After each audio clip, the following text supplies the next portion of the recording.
Good evening. I'd like to welcome everyone to tonight's joint work session with the Planning Board and the HDC to discuss 195 Hanover Street, which is Port Walk Lot Number 3. What I'd like to do tonight is we'll introduce everybody. I'd like to talk for about 10 minutes. The applicant's got about a 3-minute presentation that may address a lot of our concerns. So we'll let them present at about 7:10. We'll continue on at 7:15, but I'd like to adjourn right at 7:30. We've got a pretty lengthy agenda on the planning board. So if we can just go around the table and introduce ourselves. Sandy Dyka, Chairman, HDC. Richard Katz, Vice Chairman, HDC. John Wyckoff, HDC. Cindy Hayden, Planning Board. George Melcher, HGC. Joe Almeida, HDC. Tracy Kozak, HTC. Anthony Blankensop, Planning Board. Richard Hopley, Planning Board. John Rice, Planning Board. Ryan Gross, Planning Board. William Gladhill, Planning Board, HDC. Paige Roberts, Planning Board. Rick Tainter, Planning Director. John Ritchie, and I'm Chairman of the Planning Board. So thank you. If there's enough, if everybody could just grab a mic. I know I'm going to get the rabbit ears from Randy up there if we don't all have a mic to speak into. So did you want to open it up, Rick? No, I'm fine. So I just wanted to bring the two boards together and have an opportunity so we're all discussing the same plans and issues. Okay. We've had a full set of plans for tonight's meeting, so if table's open, if anybody wants to bring up any items. Ms. Hayden. Well, I looked back at our work session the last time we got together at the end of September, and I looked at a lot of the comments that we had, and then I looked at the site plan, and I still have a lot of the same concerns, which are a lot about the activity on the street.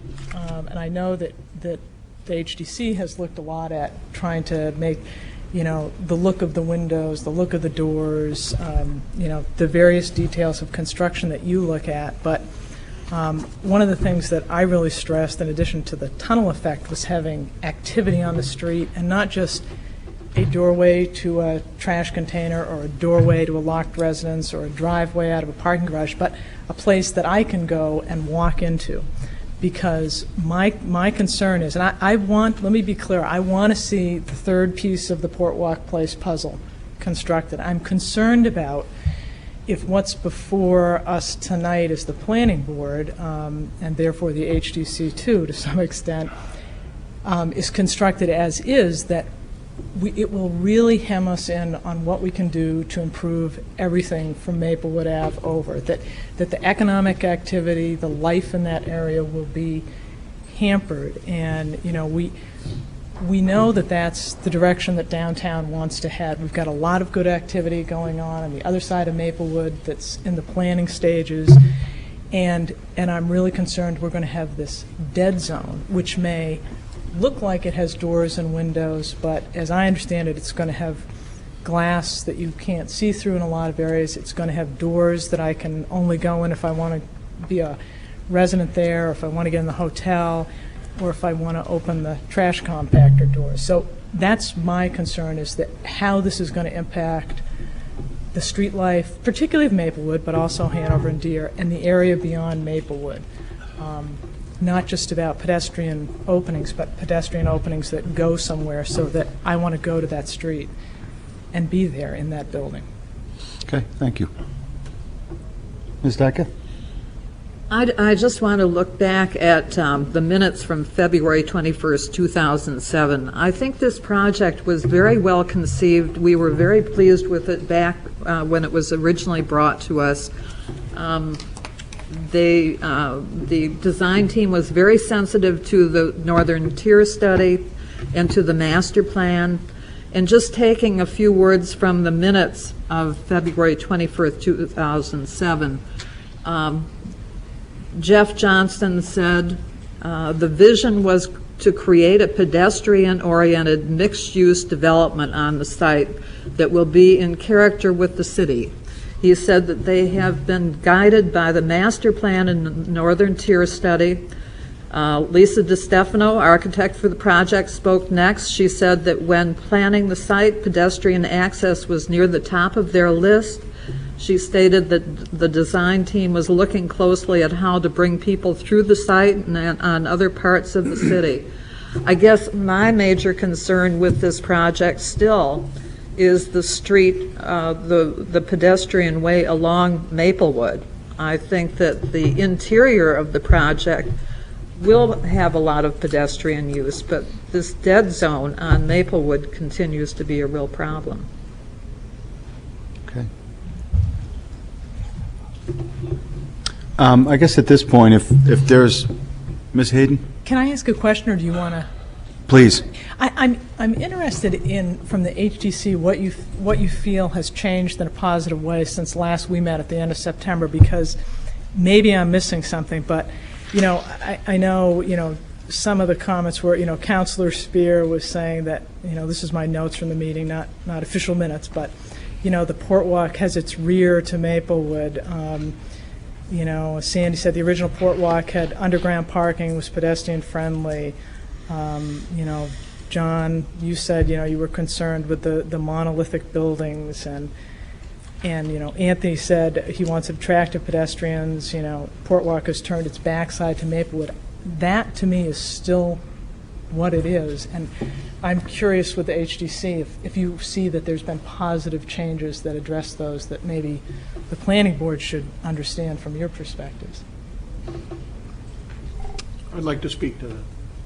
I feel that as the last meeting that we had a work session with the developers, that I feel that they have done a good job of bringing Maplewood into it. They have provided 2 storefronts on the ends of the building. The middle of the building, which the building is U-shaped, so the middle section is parking. And this is something that you guys require. So they've fulfilled their obligation to the city, and what they have done is pulled that parking back, lost a few spaces. They have put in a green wall, which I feel is a pretty effective method of shading the parking from the pedestrian. And what they've done is put benches along Maplewood Avenue, with unfortunately one section that would be removed for dumpsters. And as we all know, that this is a necessary thing, especially on a project this size. I think that they have done a good job of bringing forth a newer proposal than we've seen before. I'd like to offer a comment. At the last HDC meeting, the applicants did present these changes that Mr. Wyckoff just delineated. A point I rose, and I think probably was accepted, that this particular structure does not stand alone, and I suggested that we take into consideration the development across the street on Maplewood, where there's supposed to be quite a bit of activity there. And so if we're worried about this being a dead zone, we can't ignore the project across the street that's going to add to people movement, activity, and inject vitality into this particular aspect of this project. Okay. Quick comment, and then I'd like to get the applicant up. One comment, because yes. I'd like these guys to address it, is I think there might be confusion about whether those retail spaces are really there. Because what the planning board has before them in the site plan packet is what's called Phase 1 and Phase 2. But we don't do phasing under zoning, so we're going to have to approve one or the other of those. Phase 1 shows no retail on Maplewood, and Phase 2 might or might not ever get built. I think they've put it in there more as a, an option that they could look at doing down the road if the market turns around, but it's not, as I understand it, in their proposal, something they want to do out of the box when they first built. Perhaps I didn't make myself clear. I was referring to the Kelm project across the street. Well, I was actually going back to your comment about adding the retail. I understood that there was a storefront on the corner of Hanover and Maplewood, and I understood that Deer and Maplewood also had some retail activity, as presented last week to us. So that's good. They can address that for us. And Yeah, and I think now's a good break point to have the applicant come up. I think I told him 5 minutes, and, you know, we don't have a lot of time either, so I think Jeff said he'd limit it to 5 minutes, so. Thanks. I think I have comments mostly on Maplewood. You know, the vision of Port Walk when we first started this was not only to connect the northern tier to downtown, but really to create vibrancy and bring activity back into Portsmouth's north end. And I think we've done that. We've talked about it on the Broad Walk. The Broad Walk is in place, and we can all see that. Since we last spoke, can I move if I have this? Sure you can. Just don't talk. Be sure it's on. Hi, can you hear me? Yep. So what we heard last time was it's very tough to get a perspective on the project. We need to see things. We heard that from the HDC, and we heard model come up 4 or 5 times in the last work session. Tonight, you'll see the model. It's there for use and for conversation. But on the Maplewood side, and this is from the Deer Street looking down Maplewood, the changes we've made are we've got commercial activity. Now, this is all commercial on the corner. The concept, our concept, which was very consistent with the existing, the first concept was commercial under the 2 buildings. These were 2 office buildings. And then we had a middle piece. And how do we treat that middle piece? So the first time we came to you, we had parking behind that. We've since took a lot of feedback from HTC, from the planning department, and we have commercial on the corner. We have the middle section, which I'll talk about in a second. And then if I could go over to the site plan that's before the planning board tonight. In working with the HDC, we've got this retail adaptable concept. And again, this was a concept that we, at least at the interim, had talked to planning about, which was create a display case here, which is under the building, so it's retail, and we can activate that display case with whatever's appropriate in the city. But eventually, this will go to a option A, which is a retail adaptable space. And just to be clear, our interest on the development side is the economics of retail over parking are much higher. We don't want to build a retail store that's vacant. We don't think that's great for the city. It's certainly not great for financing and to move this project forward. So it was a compromise where we could have commercial on the corner. And I'm going to bring your attention back to the Maplewood Hanover corner, where we've activated these corners, made them look great. You can see this in here as well. And then we were left to, how do we activate that middle piece? The middle piece that we had before between the 2 buildings was basically 50% exit from the garage and loading and trash. The other 50% was glass, but from our perspective, that was the trash room for the office space. I mean, excuse me, the lunchroom for the office space. We didn't have an active tenant. There was 1 door that was previously approved on Maplewood Avenue. We've deleted a vehicular access on Maplewood and put that on Port Walk Place. We've activated the corners. We've brought the building back 3 feet to create a landscape buffer. You know, a great, if you're on a sidewalk, okay? It's a 9-foot sidewalk, and that's Maplewood Avenue. There's 16,000 cars on Maplewood Avenue. The pedestrian, by definition, if there's no car parked there, is going to be up against the building. That's just good urban planning. To shield the pedestrian, we worked with landscape architect Robbie Woodburn, and we've come up with a trellis concept. I don't have all the details tonight, but as you walk next to the building down Maplewood, there'll be a trellis, there'll be lighting, there'll be a green wall, all of which is displayed here and maybe easier to say. Cindy, if you could just... That middle section is not only for the pedestrian, but it's for the motorist. For the meantime, when you drive by that, I want it to be, we thought it would be nice to have a green wall. It's south-facing. There'll be a trellis structure, there'll be lighting, and there's a 9-foot brick sidewalk. It doesn't exist now. So I think that we've really tried to make some significant changes that I think will add to that. It's not perfect, and we're open for discussion, but I just wanted to come across that we've really tried to make some significant changes to deal with these. The other things we heard, which aren't relative to tonight, are we've softened the buildings, we've got a pocket park as part of the project, we've met with a developer on Maplewood, we've created a connection to his project through ours. If you go to our parking deck, this whole area now is down to the ground, so our hotel guests, residents can get over to Maplewood, activate his area. Eventually that will be retail. But in the meantime, the pedestrian connections are all strong and reinforced on the project. So, I mean, I've got a lot more, but I'm not going to take any more of your time. We're here for questions. We've got our whole team here. Thanks. Thank you. And what I'd prefer not to do, if both boards think differently, we've got 15 minutes. I would prefer not to get into a question and answer with the developer at this point, but merely talk amongst each board what we think, what we heard, what do we think about it, what we still like to see. 15 minutes will go by quick, so that's what I'd like to do. So. Well, Yes, Mr. Rice. As I look at it, I'm feeling a little more comfortable than the last time this was presented to us.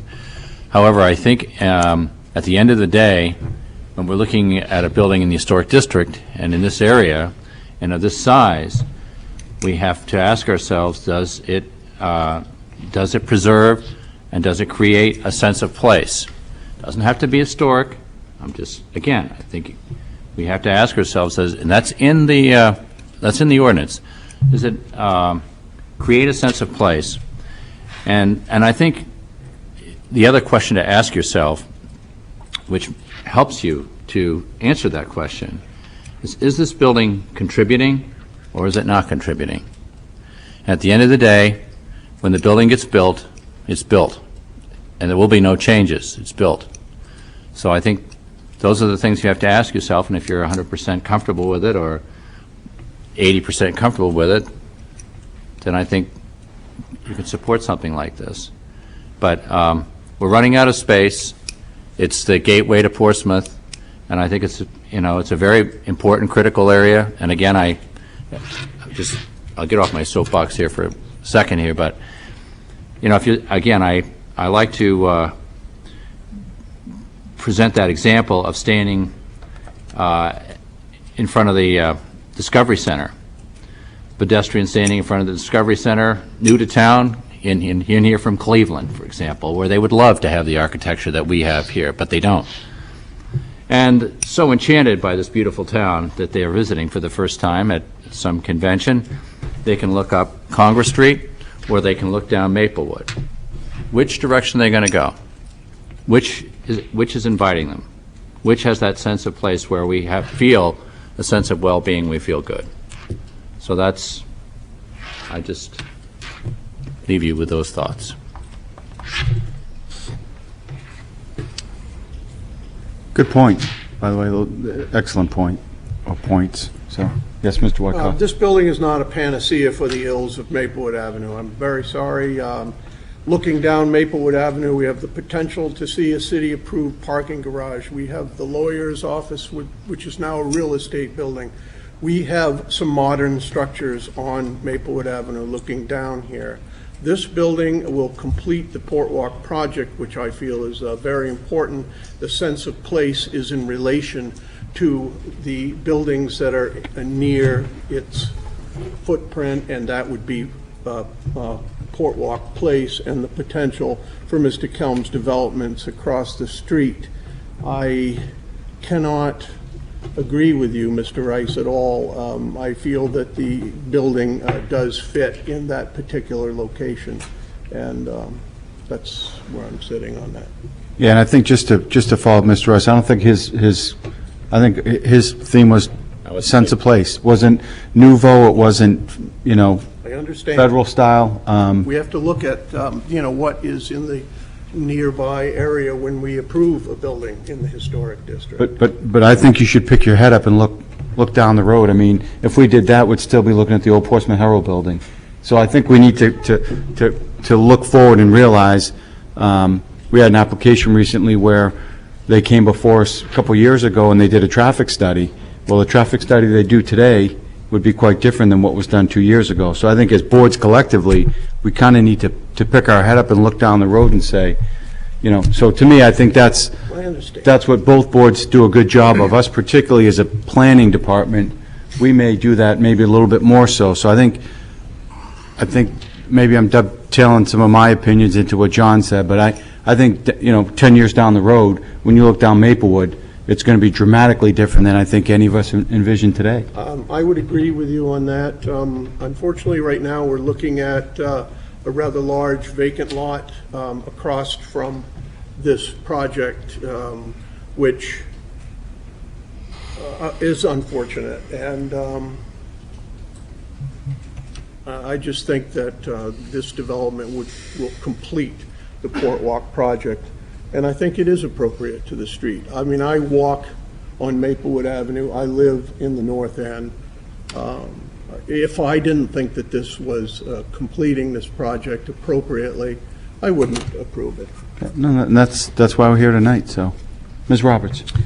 Yeah, I just wanted to follow up on some of the thoughts that Cindy Hayden shared. I guess, first of all, I don't really have a sense of an answer to the question about the phasing and sort of what the solid proposal is. I appreciate all the work that went into some substantial changes that we're looking at now, but I also feel like some of the sort of intangible sense of place issues that both Cindy and John Rice raised, it feels like we have a ways to go to get there, and I'm not really sure what specific changes we would need to implement to sort of move us a little bit further down that path from the sort of big building. And I appreciate, you know, the attempts at greenery and you know, having a more active presence on the corners there, but I'm not sure that that's fully what we need in terms of you know, really, I think, meaningful activity beyond just windows and doors. Yeah, that's a good May I point. offer? I'll go Ms. Kozak. I don't think she's spoken yet. Just a couple of quick comments. I think a lot of great improvements have been made since we started looking at this the past few months. I do strongly believe this will create a distinctive sense of place. It's not going to be the same sense of place we have on Congress Street and on Market Street, and I think that's what a lot of people are struggling with. This is a different scale building. It's a complex. It's a whole different thing, but it is distinctive, and I think this model helps very well to show that it is creating this courtyard. It's an elevated courtyard, but the scale is big enough and the dimensions large enough that you'll perceive that as you're walking up and down the street. It would be better if the public could access that elevated lot somehow and have that be part of the cityscape. And if that dumpster gate was actually a real gate, that would, I think, complete the effect. But having the buildings across the street come alive and at that scale, it creates a new urban space. It is, again, a very different space. It's a 5-story building, and that's totally different than what we have on Bow Street and whatnot. It's a different experience, but I think it will be one that will benefit the city. Okay, thank you. Mr. Katz? I seem to be hearing some consideration of the ineffable here, and I would just offer that there's sort of a sense of urgency about this. This is an incomplete project as it stands now. I think this is a workable solution to complete this project, and if there are some real concrete objections and some real concrete solutions or suggestions, I would like to hear them now. I just want to be clear with the board. I'm not making my comments in some willy-nilly way. I understand that this project is a long ways down the road. These developers have worked very hard on this. I want the project completed. My concern is Not that it's a massive building just in and of itself. That's fine that it's a large mass building. My concern is it's a big building in the heart of downtown, takes up half a city block. We have to get it right. That is my concern. I want people to think really carefully about it, because once it's there, it is there. And my concern in thinking about it is what it may or may not preclude for the future for the other side of Maplewood, and what we can do on Maplewood itself. And, you know, for me, part of it is as simple as, if the Maplewood side looked at the same as the Portwood Place side, great. That's what I'm talking about. People will go to Portwood Place. They will go in and out of doors. They will do things in there. On the Maplewood Ave side and the corners, there's nothing to get into. I can't get into that building unless I live there, or unless I temporarily live there in a hotel room, or unless I'm allowed to park on that parking deck because I have some reason to be there. So those are my concerns, not stated lightly. I wish we were at a different place with this project. Yes, Brian. I was actually wondering, getting off of Maplewood Avenue, I was wondering how the HTC felt about the building line along Hanover. At the moment, obviously, we have 2 large hotels along there, and you can already start to feel the buildings looming over you on Hanover. It's starting to have that cavernous effect already. I think with this, we're doubling the building frontage along Hanover with similar style building envelope. There's little articulation off of the street. There's some changes in plane, but still very much a flat wall along the build-to line. I was wondering what your thoughts were on that. So, yes, Mr. Wyckoff. It seems to me like we're reworking the master plan all over again. In the master plan, there are large blocks of buildings. There were large civic centers proposed. This section of the town was torn down. It is not the heart of the city. It is the outskirts of the city. This is the northern tier. My God, we've all had northern tier memos given to us about how we're supposed to be dealing with these projects. And I don't see 5-story buildings as cavernous, and I feel as soon as you use that word, there's a negative connotation. Let's face it, Hanover Street is going to be an urban street. It is an urban street. We have the parking garage, we have 100 Market Street at the very beginning of it, and Hanover Street is going to be the urban street in Portsmouth. And I just don't feel that I'm shocked by these buildings. So we only have a couple minutes, so if we got any last-minute comments, I'd like to get them. Mr. Almeida. Just to pick up where Mr. Wyckoff left off, my comments are similar to what they were at the previous work session. I don't understand if anyone, if here or outside of this room, is going to be surprised by the fact we have very large buildings here. The zoning ordinance invites it, it wants it, and this building is doing everything that it can to pretend that it's not a huge building. But this is a big building, and this is exactly what the zoning ordinance is inviting here. And I think this is an urban planner's dream to have this development adjacent to the historic center of the town. I think they'll feed off each other, and they'll serve each other very well. Any false recreation of the historic center is just is counterfeit. And I'm 100% comfortable with the design at this point. We'll discuss some more minor details, but the massing and its siting, its scale, and how it addresses the street, I think the project is a success. Okay, well, it's 7:30. I wanted to thank everybody for coming. I think we've got some good input. If somebody wants to take a couple minutes to look at the model, which I've yet to see, but... Oh. Yeah, Rick made a good point. Our 7:30, our first public hearing actually is on this exact application. So if your Thursday night's not free and you want to sit around for a couple of minutes, they'll be first on the agenda. So I'd like to again thank everybody. If the planning board can get up on the big table, and we'll get this meeting going shortly. Thank you, Sandy.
Good evening. I'd like to welcome everyone to tonight's regular meeting of the Portsmouth Planning Board for Thursday, November 17th.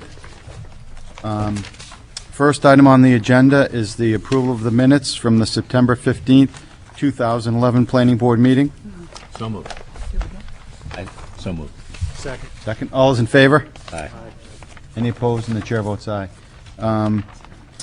We'll move on to public hearings. The board's action on these matters has been deemed to be quasi-judicial in nature. If any person believes any member of the board has a conflict of interest, that issue should be raised at this point, or it will be deemed waived. Chair? Yes, ma'am. On item A? Okay, thank you. So Brian, you'll be voting on this and all other items tonight. So I'll read in item A under public hearings, the application of Port Walk Office LLC owner for property located at 195 Hanover Street, requesting site plan approval to construct a 5-story, 71,500 square foot building to include a 124-room hotel, 92 dwelling units, God bless you, 10,335 square feet of restaurant use, a surface level parking deck, and a 1-story underground parking garage with related paving, lighting, utilities, landscaping, drainage, and associated site improvements. Said property is shown on Assessor Map 125 as Lot 1 and lies within the Central Business B District and the Downtown Overlay District and the Historic District. Who's here tonight on behalf of the applicant? Good evening, Mr. Chair. It's a little anticlimactic, but I'm Jeff Johnston. I represent the applicant. We're excited to be back in front of you tonight to present what is the final phase of Port Walk. I just wanted to start off and just say that Port Walk complies with the master plan, the Northern Tier study, and the report on parking impacts and downtown vitality. There are numerous public benefits. They include all parking is being satisfied on site. There's a private parking garage that's funded by the ownership group that's going to be built. It connects the downtown to the Northern Tier. We're renovating concrete and asphalt sidewalks to brick. There's almost a quarter mile of new sidewalks and street lamps in this phase alone and a half mile in the Port Walk development in totality. There's a pocket park, new hardscaping, traffic calming. There's $450,000 in increased tax revenue, 200 construction jobs, 40 permanent jobs, installation of bike racks. We're putting utilities underground. There's stormwater separation and stormwater management. We're applying green principles. We're targeted as LEED certified buildings. And we're attracting tourists that will support our local restaurants and businesses. We think Port Walk Place will be an active, exciting street that will help connect downtown back to Portsmouth North End. And with that, I'd like to call up Greg Michaelides. Thank you.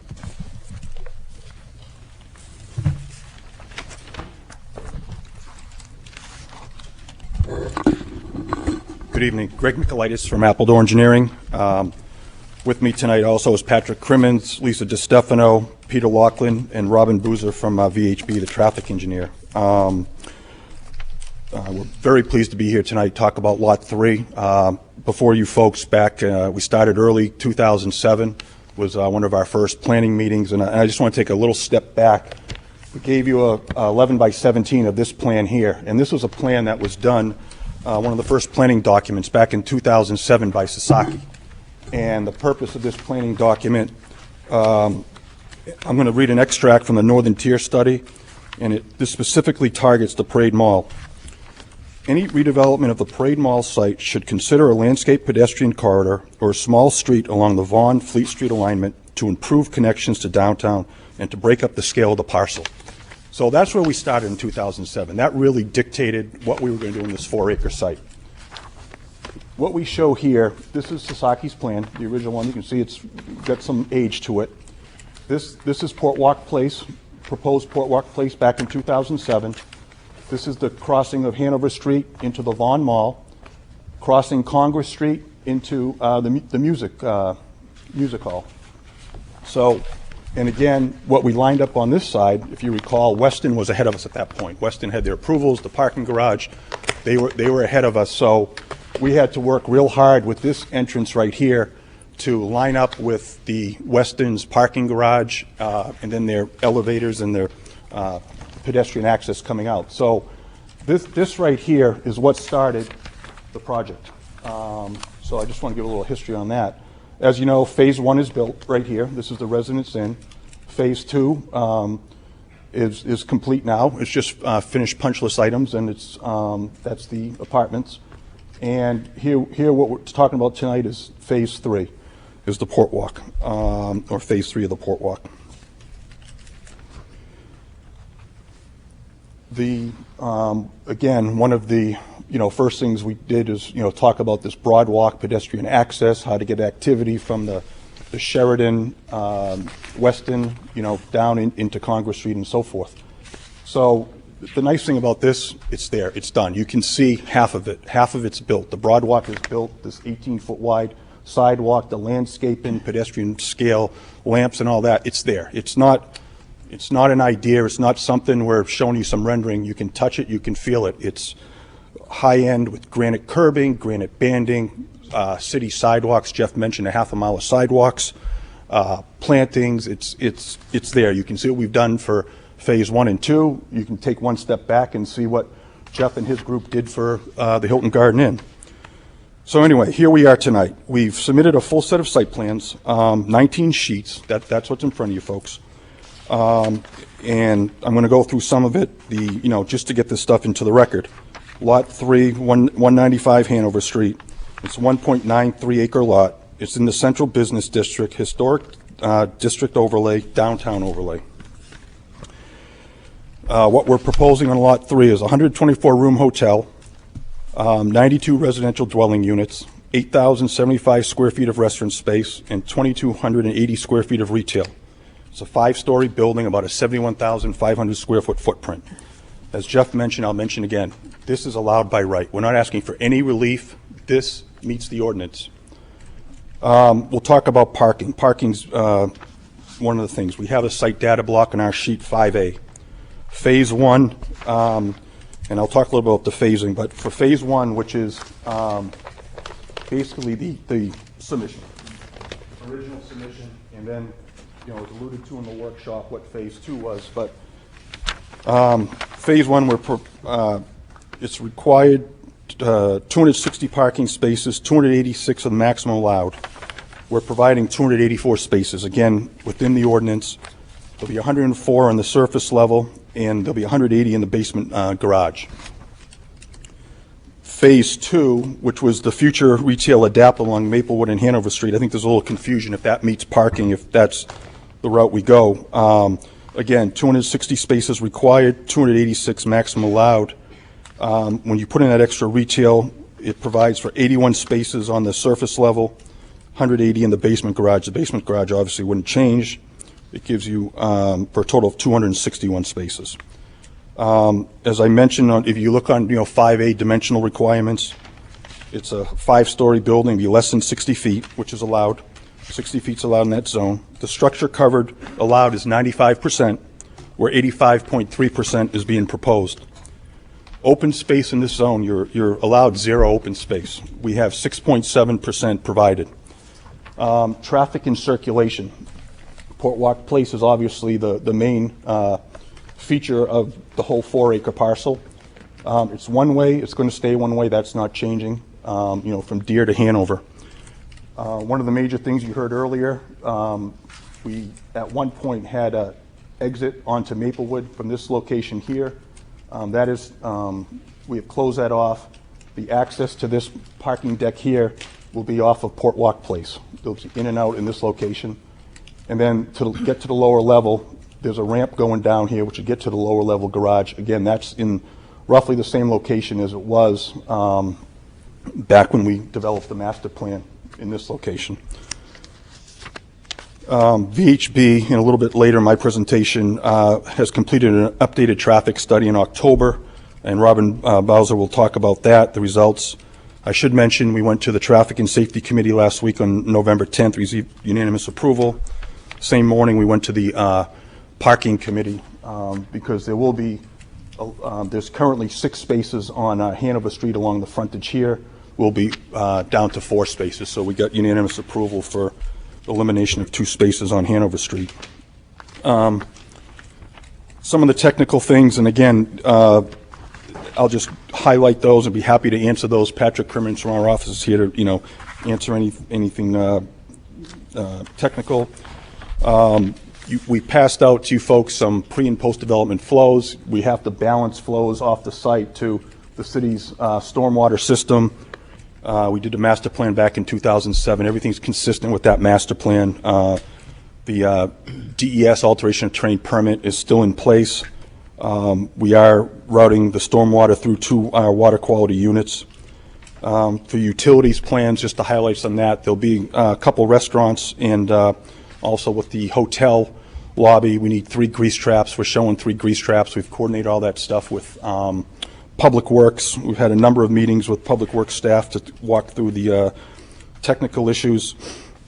Landscaping, lighting, materials plan, that's on C8. Again, we drew it, but you can see it. You can see half of that. It's out there. It's city sidewalks, 19 street trees.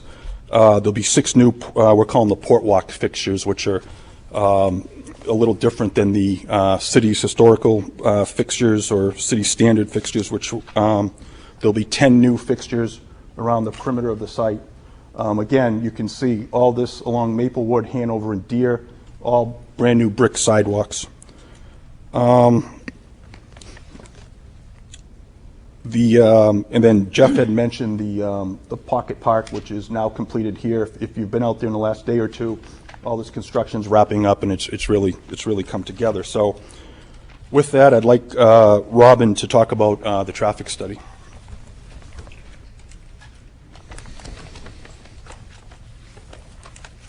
Good evening. For the record, my name is Robin Bowser. I'm the Director of Transportation Systems at VHB, located in Bedford, New Hampshire.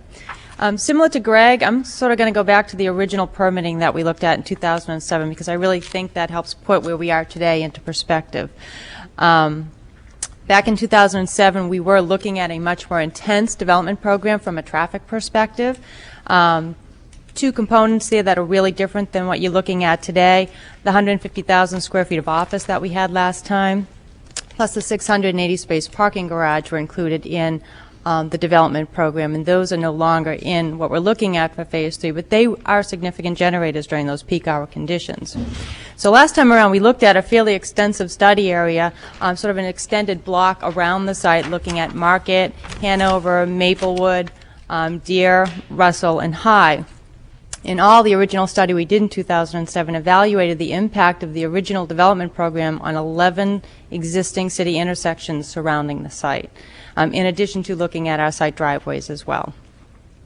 The Planning Board approved that development program with 2 conditions relative to traffic, and the first one being that we would come through and the applicant would design and implement an updated coordination plan for Maplewood.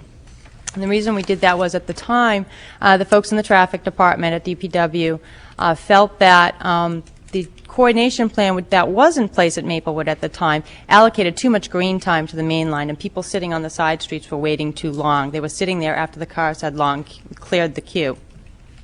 So that was one mitigation piece that was required. The second one was a monetary contribution towards a future signal at Market and Russell, which was something the city had been contemplating for a while. There was a lot of development going on in the area, and everyone sort of felt that it would be reasonable to ask for a fair share contribution towards that signal, which would benefit all the projects going on in the area.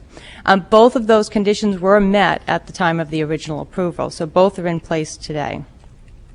As we fast forward to today, as Greg mentioned, you can see what's out there on lots 1 and 2. We're talking about lot 3 here today.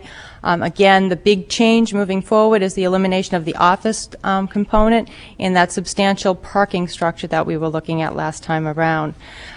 So knowing that we were looking at a much less intense traffic development program and that we had done this large-scale study last time around, we contacted Steve Parkinson and asked him what would be appropriate to look at for this phase 3 development.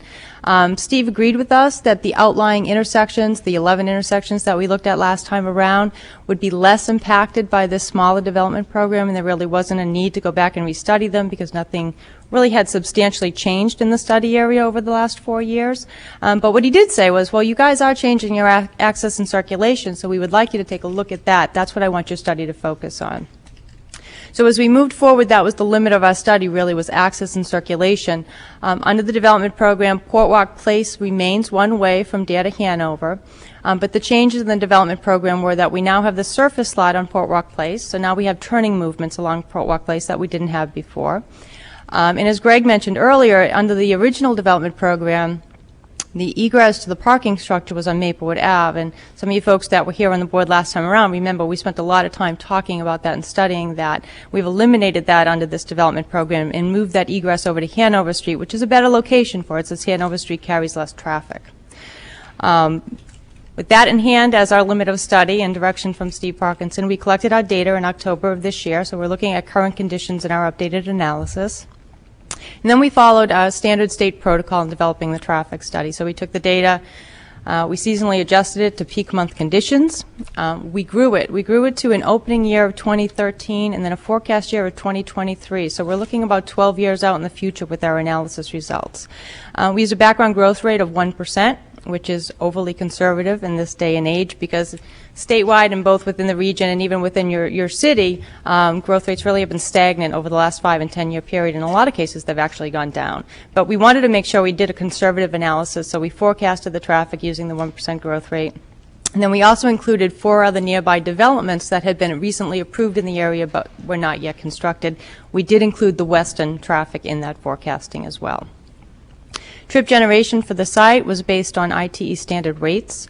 We're projecting that the site would generate about 115 trips during the weekday morning condition, so that'd be about 55 trips coming in and 60 trips coming out. During the weekday evening, we're looking at about 195 trips, so 120 coming in, 75 going out, and 225 on a Saturday being the peak trip generation characteristic of 125 coming in and 100 going out.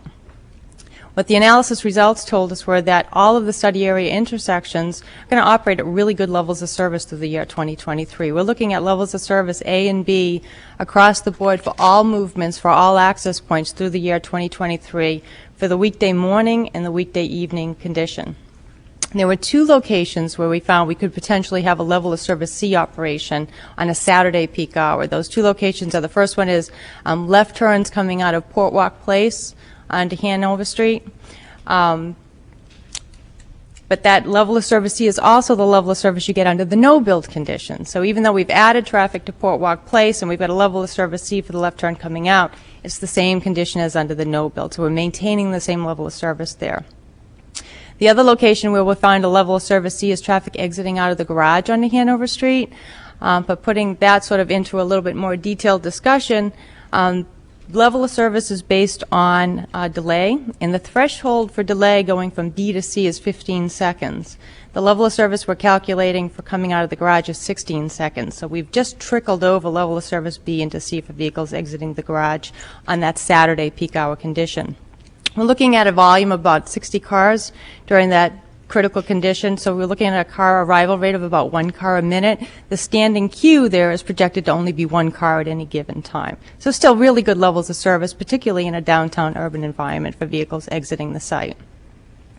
Left turns coming into the site at Hanover Street are projected to operate at level of service A with a less than 1 standing car queue, and that's really related to the very low volumes that we're looking there now with the revised development program. I know this was one issue that it was in the planning review comment letter that came out yesterday. It was really only the traffic-related comment that there was. And putting it sort of into perspective, we have to go back to the 2007 permitting. As we worked our way through the permitting process, and we worked our way through TAC and traffic and safety, and you folks at the planning board back in 2007, you guys asked a lot of questions as we went through that process, and rightfully so. It was a large development program to get your arms around all at once. You asked for additional data, you asked for additional analyses, and as we worked our way through the process, in addition to our original study, we also produced about 6 additional supplemental technical memorandums or mini-studies that address specific issues or concerns that you folks had, and this was one of them. So we actually did a supplemental study to the original traffic study that looked primarily just at the signal at Maplewood and Hanover, and then the Hanover garage driveway location to see how those two would operate together. What we found back in 2007, I think the memo is dated December 17th, is that the right turn lane exiting from Hanover Street onto Maplewood, the queue in that lane could always be maintained on the other side of the driveway during all conditions. The shared left-through lane could be maintained on the other side of the driveway during the AM and the Saturday peak hour condition. However, during the weekday evening, when you had your commuter traffic, we were looking at a one-car queue potentially blocking that driveway during the weekday evening peak hour, at some given times during the peak hour condition. Here's sort of the aha moment. So in sitting with the folks at the traffic department, at that time it was Steve Parkinson and Debbie Finnegan was your traffic engineer, they said, well, look, guys, we know we don't have enough green time for the side streets along Maplewood today. And we know you're adding traffic to it, so we're going to require mitigation of you retiming those lights on Maplewood. If we're looking at trying to maintain one more car on the other side of the driveway, let's retime the lights to make sure we don't have that queuing issue and we can just maintain it at all times, and that's going to be a part of your mitigation for the project. So that's actually why that mitigation piece came into light, was because of this particular issue that we worked out.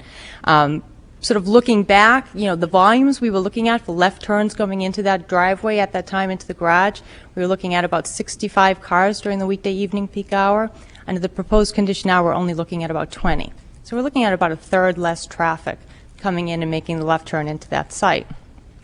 The reason we didn't address this in our updated study that we just produced in October wasn't because we were ignoring this situation. It was really just about we had done that detailed study before, it was on record, and that we had already provided the mitigation for it. As I mentioned earlier, we completed both mitigation requirements back at the time at the original approval. So sort of wrapping up here, all in all, we are looking at really good levels of service through the year 2023. We've eliminated that driveway on Maplewood Avenue. And then sort of putting this into perspective, we're looking at a much smaller development program. We're looking at overall 14% fewer trips during the weekday morning peak hour than the original approved development program, 37% less during the weekday evening, and 19% less on the Saturday peak hour. I'm going to turn it back to Jeff and Greg, and I'm here to answer any questions if you have any. Thank you. Thank you.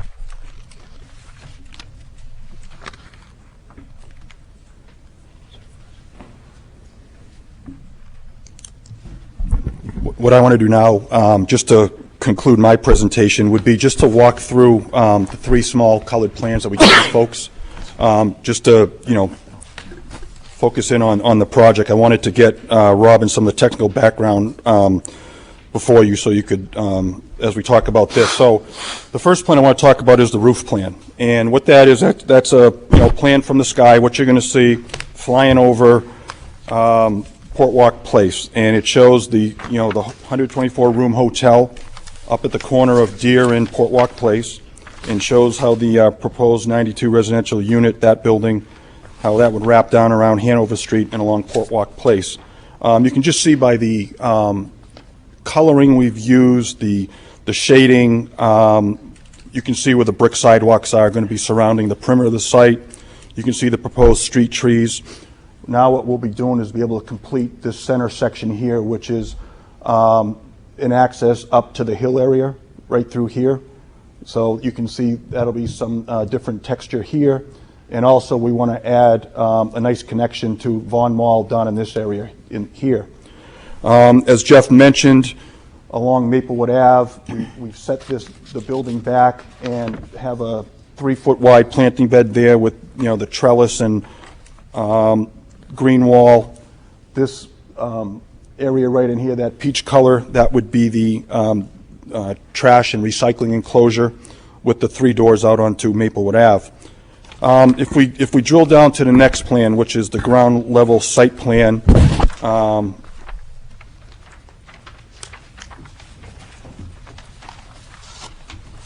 This plan, I think, helps you. We've now sliced off the roof, so you're looking at the first floor level, okay? So I just want to bring a couple of things to your attention. One is, how you get in and out to the deck. That's this area here. Be one way in, come in here, have circulation around here for that parking deck, and you come back out onto Port Walk Place this way. And then what you can also see now on this plan, you can see where the entrance and exit is to the parking garage off of Hanover Street. That's a ramp down. This plan also shows you the staircases and the pedestrian access and connections that we've made. Again, we've this section here, the architects have reworked the building to provide a stairway here for this future, which I'll get to that, the future retail. We also have crosswalks in this location, and then at the intersections to get over to the other side of Maplewood in all four corners. And now I hope I don't confuse you, but this came up during the planning process with the TAC. We had a couple TAC meetings. So now if you could go to the ground level site plan phase 2, and you keep hearing the word retail adaptable. And and I think Jeff said it before, and I'm sure he's going to say it again before the night's over. He would like to build retail. He would like that all to be retail. The reality of it, I don't have to tell you, Mr. Rice, you're in the real estate business. I mean, 2007 to now has been horrendous. I just went to ULI, Urban Land Institute function last night down in Boston. It's the 33rd year they've done real estate trends, 33rd year. Retail is not on the top 10, I can tell you right now, for what Urban Land Institute is predicting. And those guys are pretty sharp. They've been around a long time. It was a fascinating meeting last night. I'd encourage you folks, if you can get your hands on that planning document, what they're predicting for the next 3, 4, and 5 years. It was a fascinating meeting. A little depressing at times, quite frankly, but it was fascinating what they think, where the markets are going. So anyway, on this plan right here, this ground level phase 2, these two spaces right here, that's what we're calling the retail adaptable. The architects and Lisa's here, folks from Procon are here. They can talk about that if you want to know how that works. But there are provisions that if the economy, when the economy improves, to build those spaces. So, and then on this, and I failed to mention this on the previous plan, but you can see again how the hotel footprint is situated. You can see the proposed retail that's along here, and also, I'm sorry, the 2 proposed restaurants along this area. I didn't mention that before, so I hope that's a good visual for you folks. So what I want to do now is just talk about the TAC. And actually, there's a couple more miscellaneous comments I just hope I can address. One is, again, the pedestrian-friendly nature of it, and I hope, I've stated it with the continuation of the brick sidewalks, the city of Portsmouth standards with the lighting and the plantings. There'll be 7 to 9 foot sidewalks along Maplewood, 7 to 10 foot sidewalks along this side of Port Walk Place, 6 to 12 foot sidewalks along Deer Street, 6 to 9 foot sidewalks along Hanover Street. So I'd like to think we've accounted for pedestrians. There was some discussion on the private street agreement. Probably half of you are on the board from the last time. That was an in-depth, negotiated legal document. It very, very, very detailed. But I just want to mention 2 highlights from that private street agreement. The private street is to be treated as if such private street were a public street being regulated by the city pursuant to state law. So the concern at the time when we were going through this private street was, you're going to shut it down, you're not going to pick up the trash, it's going to, the city was going to get complaints that, you're not maintaining your streets, there's potholes, all that. So there was hours and hours of negotiations in that. But let me just read that again. As if such private street were a public street being regulated by the city pursuant to state law. The second thing that the city was concerned about, and I'm reading this right from the private street agreement, there is language containing this agreements provided that we can only close the street 4 days per year for special events, and even then, only with the city manager's written approval. So they can't tomorrow morning wake up and just shut this down and have a street party. They can't do that. It's regulated, and I'm only bringing this up because I think half of you weren't on this board before, but that's a detailed agreement that's been signed and agreed to.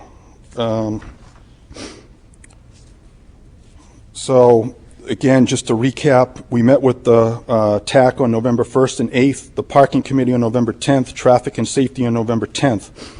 What I've passed out to you is what Patrick has become famous for, is the stipulations from the TAC and how we address them. So I'd like to just take a minute and go through that. And I hope you all have this spreadsheet in front of you. It's the green and yellow. Basically, we came out of TAC with 8 stipulations. The ones in green are the ones that we've addressed and are on the plans in front of you folks.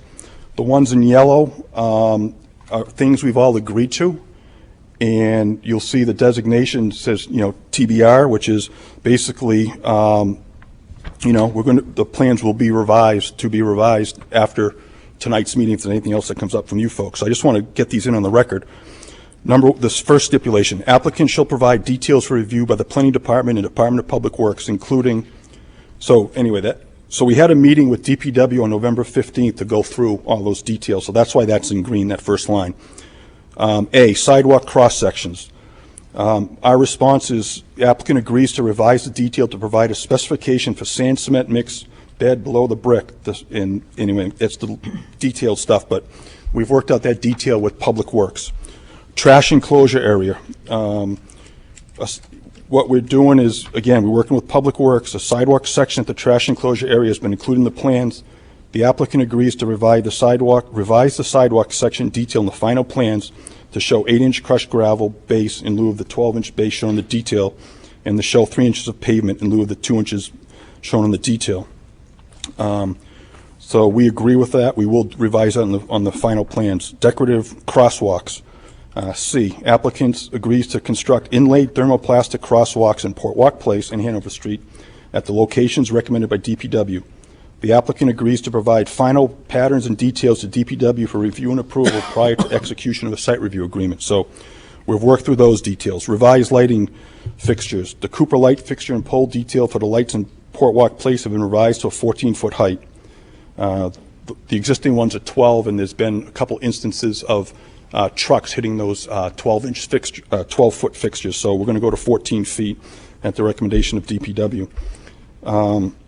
And also the Portsmouth historic light fixture and pole details. Used to be a cast iron pole. DPW has now changed that to ductile iron. We agree with that. We will do that. Lighting photometrics plan for the parking deck.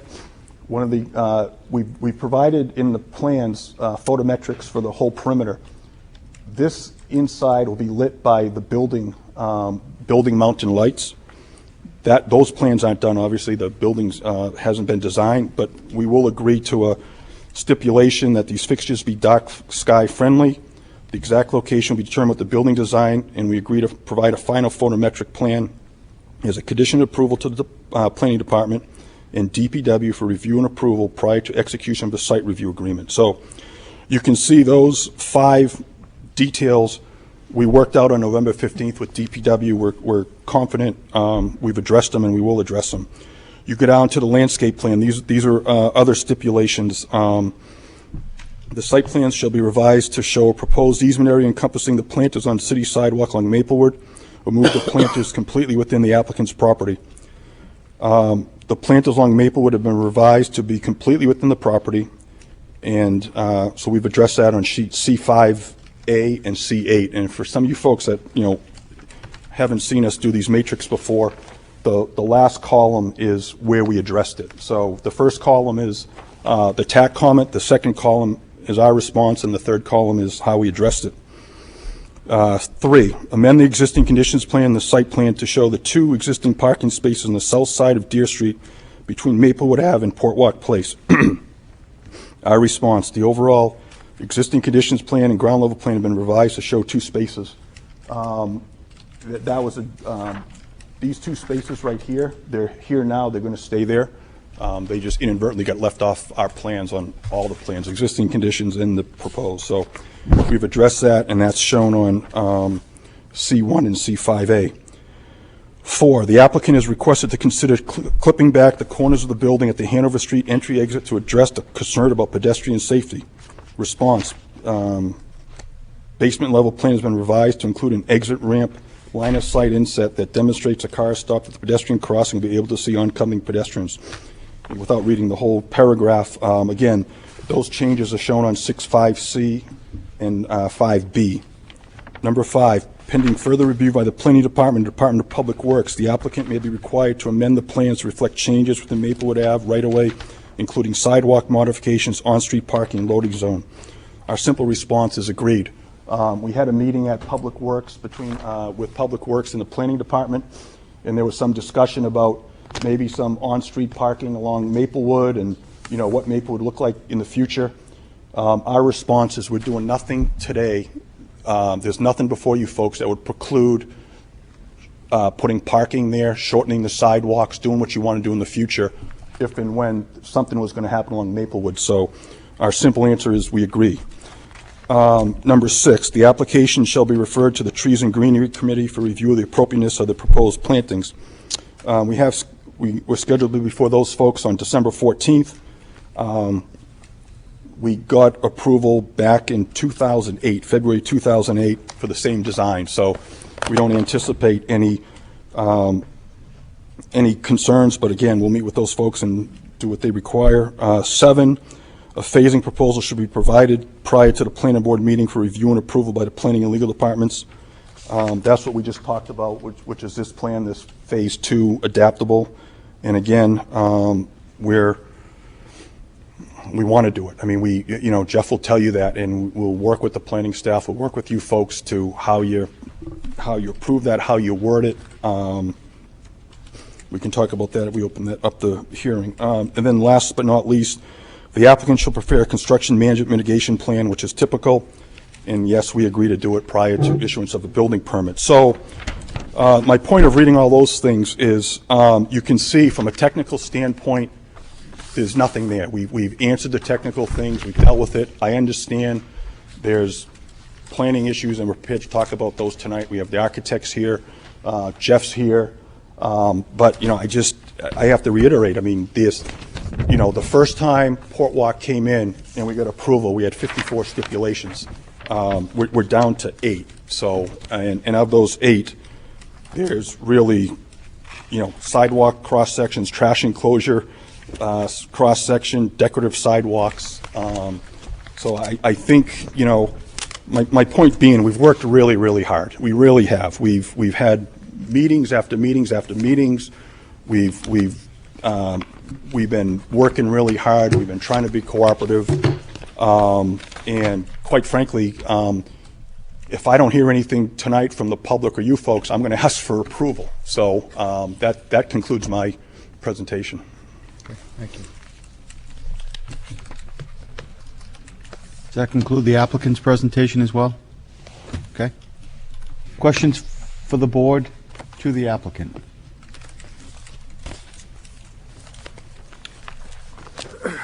Mr. Blenkinsop. I'm confused on the phasing. What will be, what's going to be at the corner of Maplewood and Hanover before phase 2? Do you want to talk about those?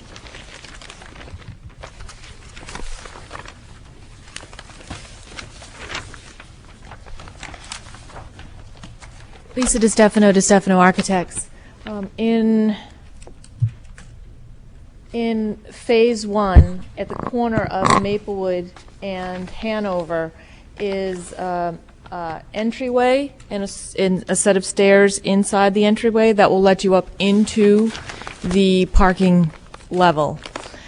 Along Hanover Street will be a 5-foot retail display case all along Hanover and as it wraps Maplewood.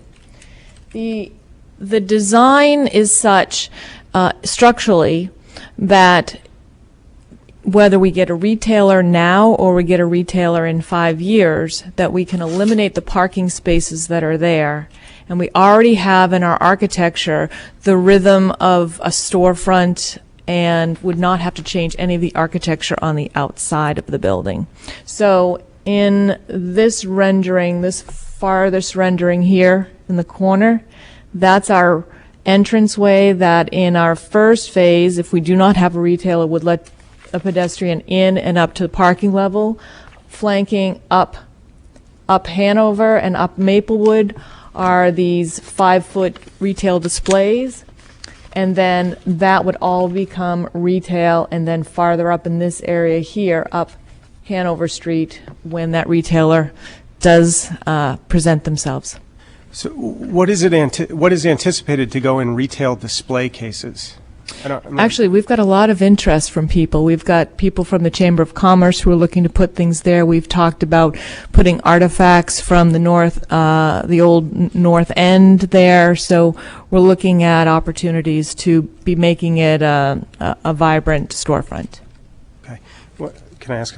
Absolutely. And so when and if you come to do phase 2, then you would actually, there would be construction, you'd remove parking spaces, Correct. construct walls, and Correct. put in the actual retail Correct. space. And all of the floor plates are structured to account for that. And I apologize if I'm just missing it. How many square feet would that retail space be? I don't know. 5,000? 5,000 square feet. You all set? For now, yeah. Okay. Ms. While Hayden? we're on that topic, Lisa. So some places there's clear glass that you can see through along the whole frontage of this, and some place Correct. there's glass that you can't. Can you just, this is what would be helpful to me. If you could walk us around the site plan, and I think you were here during the work session part, so you heard me say one of my concerns is there's all these doors, I can't get in any of them. If you can walk me as if you were coming down Port Walk Place towards town, you turn that corner onto Hanover Street and talk to me really specifically about what I'm walking by, if there's a door there, where does it go, is it locked, is the glass clear, what's going on there for me as I'm going to pedestrian? grab the elevation drawings because I think Great. it's easier to walk us through.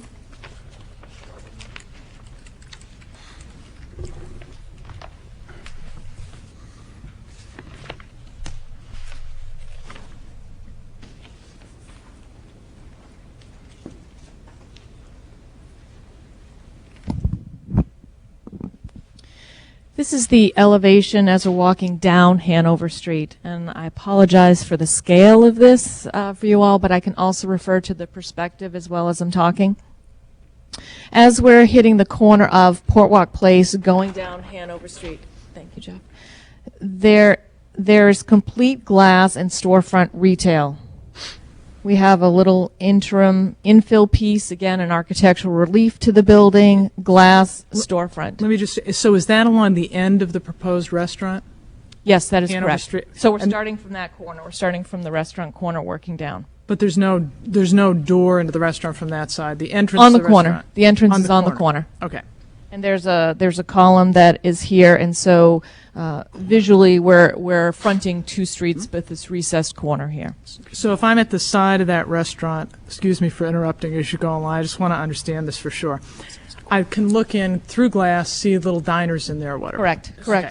We've got some grade change that we're dealing with here. When we started in initial project at Hilton Garden Inn, we had 16 feet of grade change we were working with. We certainly don't have that here, but we definitely have some grade change that we're dealing with. So at this location, we've got probably a foot to a foot and a half of a granite sill that the glass sits on top of. That's for maintenance. That's a typical Portsmouth detail.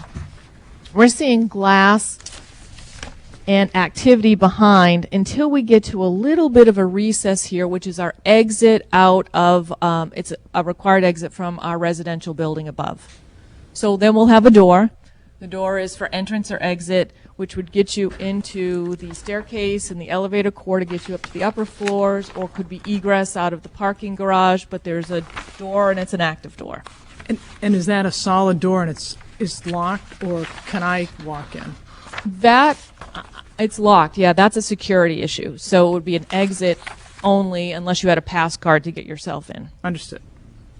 Can I just, hi, Jeff Johnson again. Just to clarify, when Cindy, you said the restaurant on the corner, that retail space could be expansion of whatever that retail tenant, that could be expansion of that restaurant into that space. So the exit, so you wouldn't necessarily need a Hanover Street egress. It might be a second means of egress, but it allows flexibility for whatever that tenant might be. I don't want to make I want to make sure that the board knows that there's some flexibility in that plan relative to the size of that tenant. Thanks. And if I could reinforce that, when we did the design work years ago for 100 Market Street, we came up with an overall plan of how the building worked, down Hanover, down Market Street. And then when we got tenants, we had to come back and deal with where is an exit door, how did that work with the tenant fit up. So at this point, we're accounting for entrance, live exits, entrances that work with grade. If we get a user that takes more space, then and we need another means of egress, then we're going to have to look at, if it's already built, cutting the granite, creating another access down, but that would be something that we would have to deal with as we have a specific user. The next, what would be architecturally two bays that would get us to this arched opening, which is the access to the lower level of garage.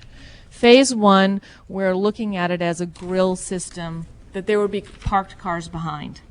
The grill system would be such, and an example I can give you is the new building on Bow Street. The farthest right corner as you're looking at it has an enclosure with some doors that are metal, and they're hiding the trash enclosure there. It's a very dense metal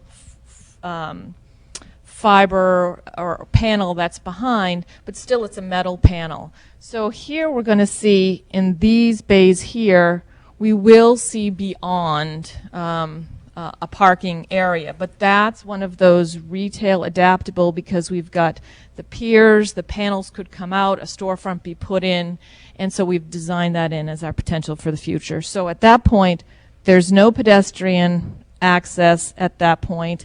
We have about 1.5 foot granite curb on the street level, and then we hit our opening to the parking level below. That's in this archway here. Which is like a 25, 30 feet, roughly. Probably about right. About 30. This next bay here is our, I think that was the area that you were inquiring about specifically. Is it glass? Is it spandrel glass? Do we see through something? Is it solid? The proposal that we are yet to show HDC, that we'll have in our next meeting with them, is we've discussed many options.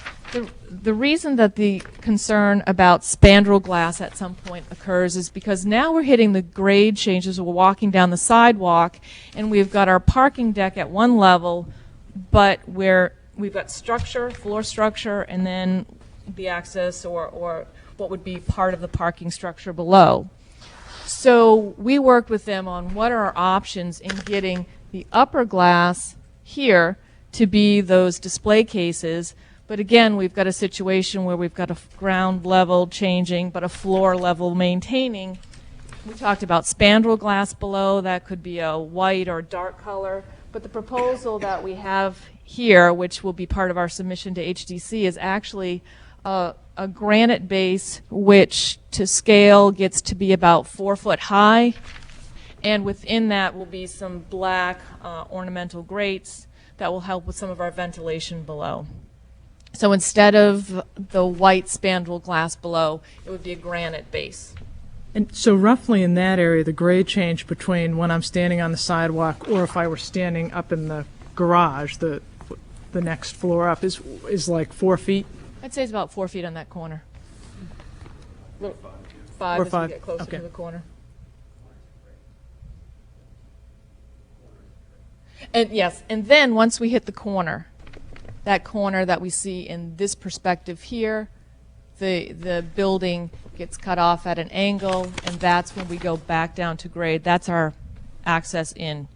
But don't you go, if you were going to come in through that door, aren't you going up the stairs onto the parking deck? You'll be coming into a lobby area are interior stairs that would bring you up. Okay, right. So you're at grade as you enter through the doorway. Correct. Correct. But then and you so go up there's steps. There's doorway, side lights, projected awning for protection, a little sign band, and then the residential that's above that. And is that a locked door for people that live there or in the hotel, so they have to have pass key to get to that deck? That's hotel parking up above.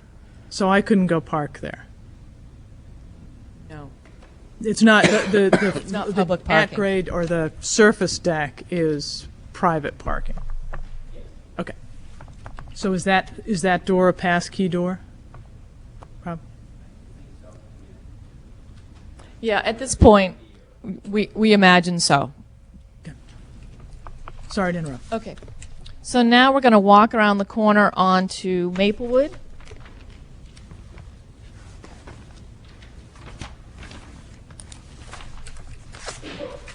The Maplewood corner, as it sits below the residential L that's there, is the same treatment that we were talking about on the corner as we were closest on Hanover. So we have the granite base there. Now you start to see the grade pulling up again.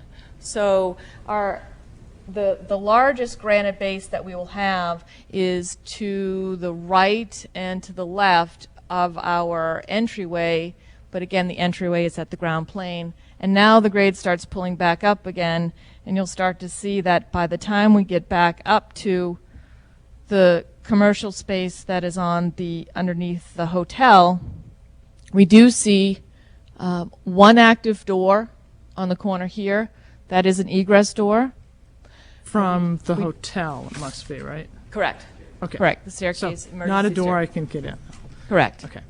Correct. And then the so that Maplewood side, is there any glass there, or is that grill? Is there any glass I can see through, or is it grill?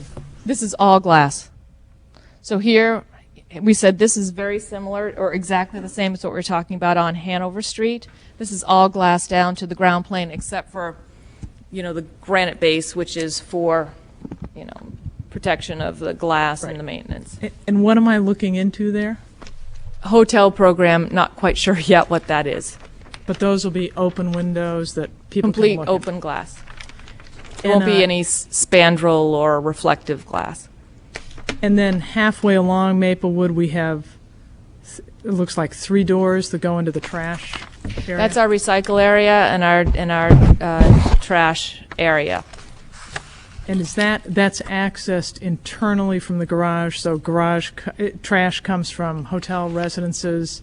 To the back side of this and then moves out to the street through that. Okay.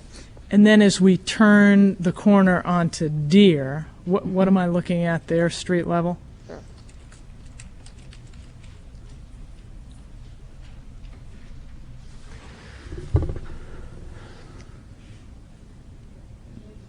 I appreciate the board and Lisa, et cetera, bearing with me, but I think it's important that we understand this from the world of pedestrians.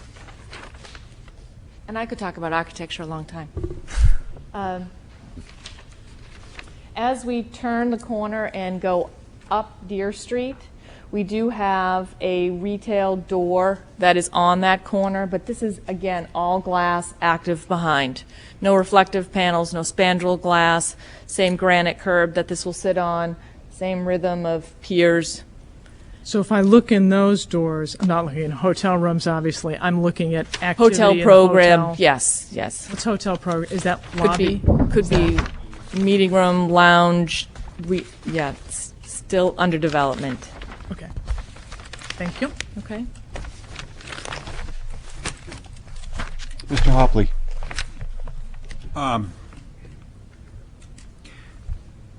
Phase B, option B, or phase 2, whatever you want to call it, back at Maplewood and Hanover, if there was going to be a retail pad, you know where I'm going, so how do you get accessibility?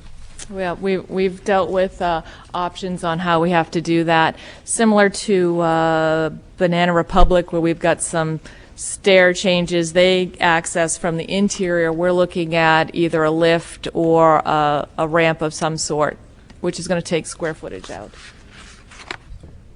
Thank you, yes. And second means of egress would go through the staircase, so we would have the area of refuge there. The stair near the storage area by the vehicular ramp? Yes. I thought that staircase, where does that staircase go? Without, on the ground level site plan without the retail option, where does that go? Yes, okay, I wasn't sure which staircase you were talking about. It goes alongside the garage and dumps out onto Hanover Street. That's the stair you're asking about? I'm dealing. That's what I'm trying to The figure out. stair to the left of the ramp going down. It appears to be probably a stair for the building. Yes. For the resident. That, to your left, that Well- one, to the left of the driveway, yes. Yeah. Directly to exit discharge, right? Correct.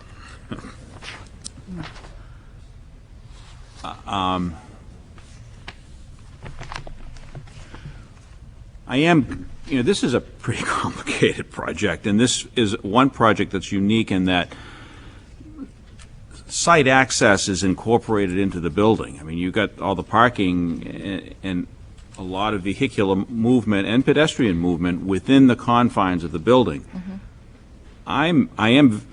Because of that, my level of interest in accessibility, and it seems to tell me that you really got to coordinate your architectural floor plates with the site plan. Right away, what is the elevation difference between, say, Port Walk Place and the upper parking deck? Patrick, you want to talk about grades or grades? And what's the slope to get me in a chair up to it? I mean, it's not on here. I think it. Do you want to go to sheet C6A? Is that We maybe, can do would that that. help you?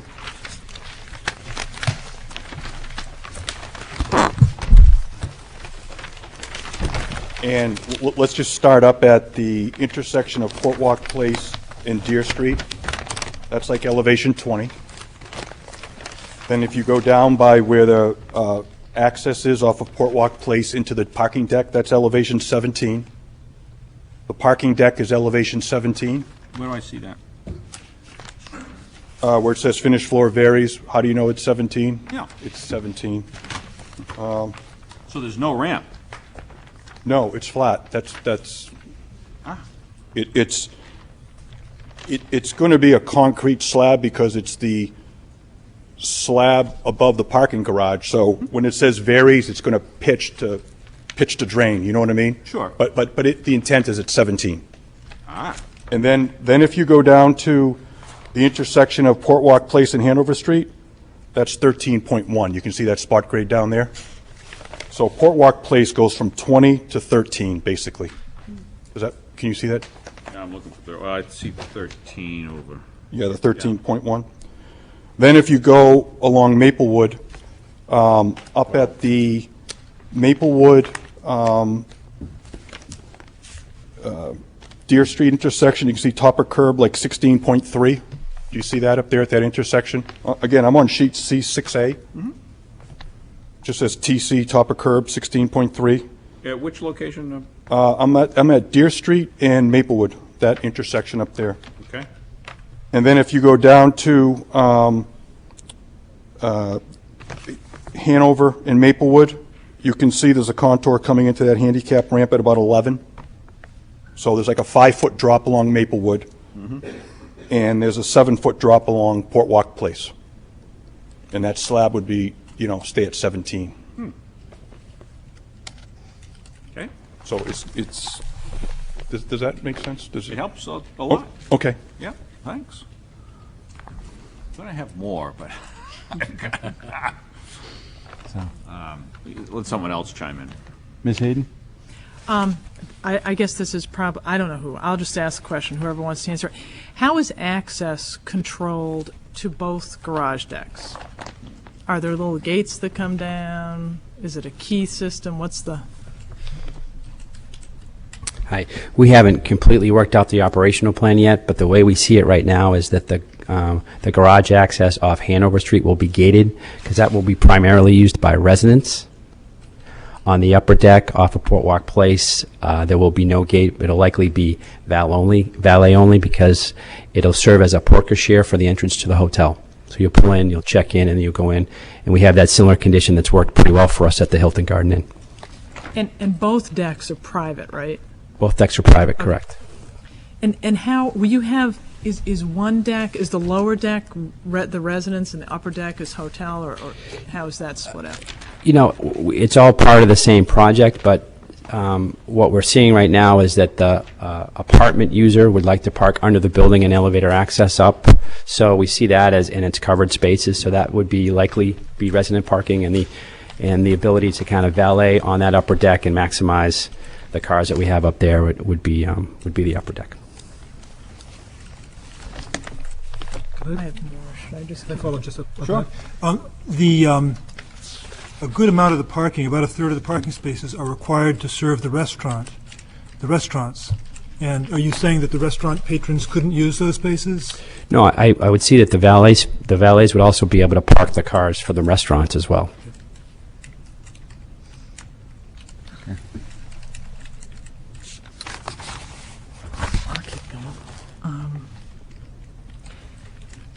Ms. Hayden.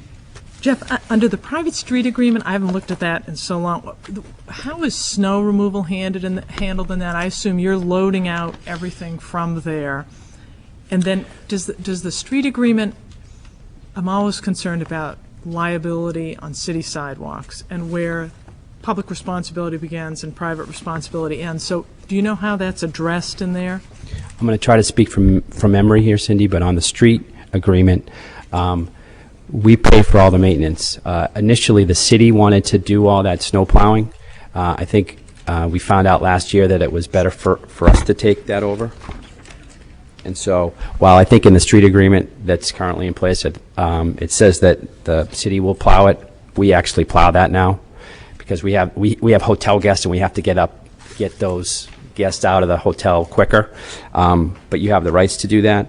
And I think on the sidewalk side, I think the city has granted a 5-foot easement all along our private, all along the sidewalks on either side. On Port Walk Place? On Port Walk Place, and there's provisions for police, fire, it's basically a public, it's a public street, it's a private street that acts like a public street, except we pay for all the maintenance. That was kind of how it was set up. Mr. Hopley? Well, just picking up on that to try to keep things kind of on the same topic as we go, having said all that, do you feel that the notes that are on 3A and 3B, talking about the police and all their rights, should really just reference the license agreement? Because I read that and said, gee, how does the fireman come there? Right. Yeah, that was negotiated with the police department, so it was a request to put on there that notation, right, from the police. We're happy to reference the agreement, but that was, we had a separate meeting with fire and police and traffic and everybody else, so that was a request from the police department. I think that note was also on the first two phases of Port Walk. Huh, okay, thanks. We'll get to the bottom of that maybe. Yeah.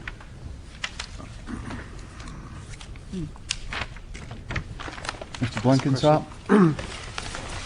Just a question about the Port Walk Place, the decorative crosswalk, has that been approved? I mean, with DPW? Is that? Which one, I'm sorry? It's the decorative crosswalk across Hanover Street? No, that's part of the stipulations. That was number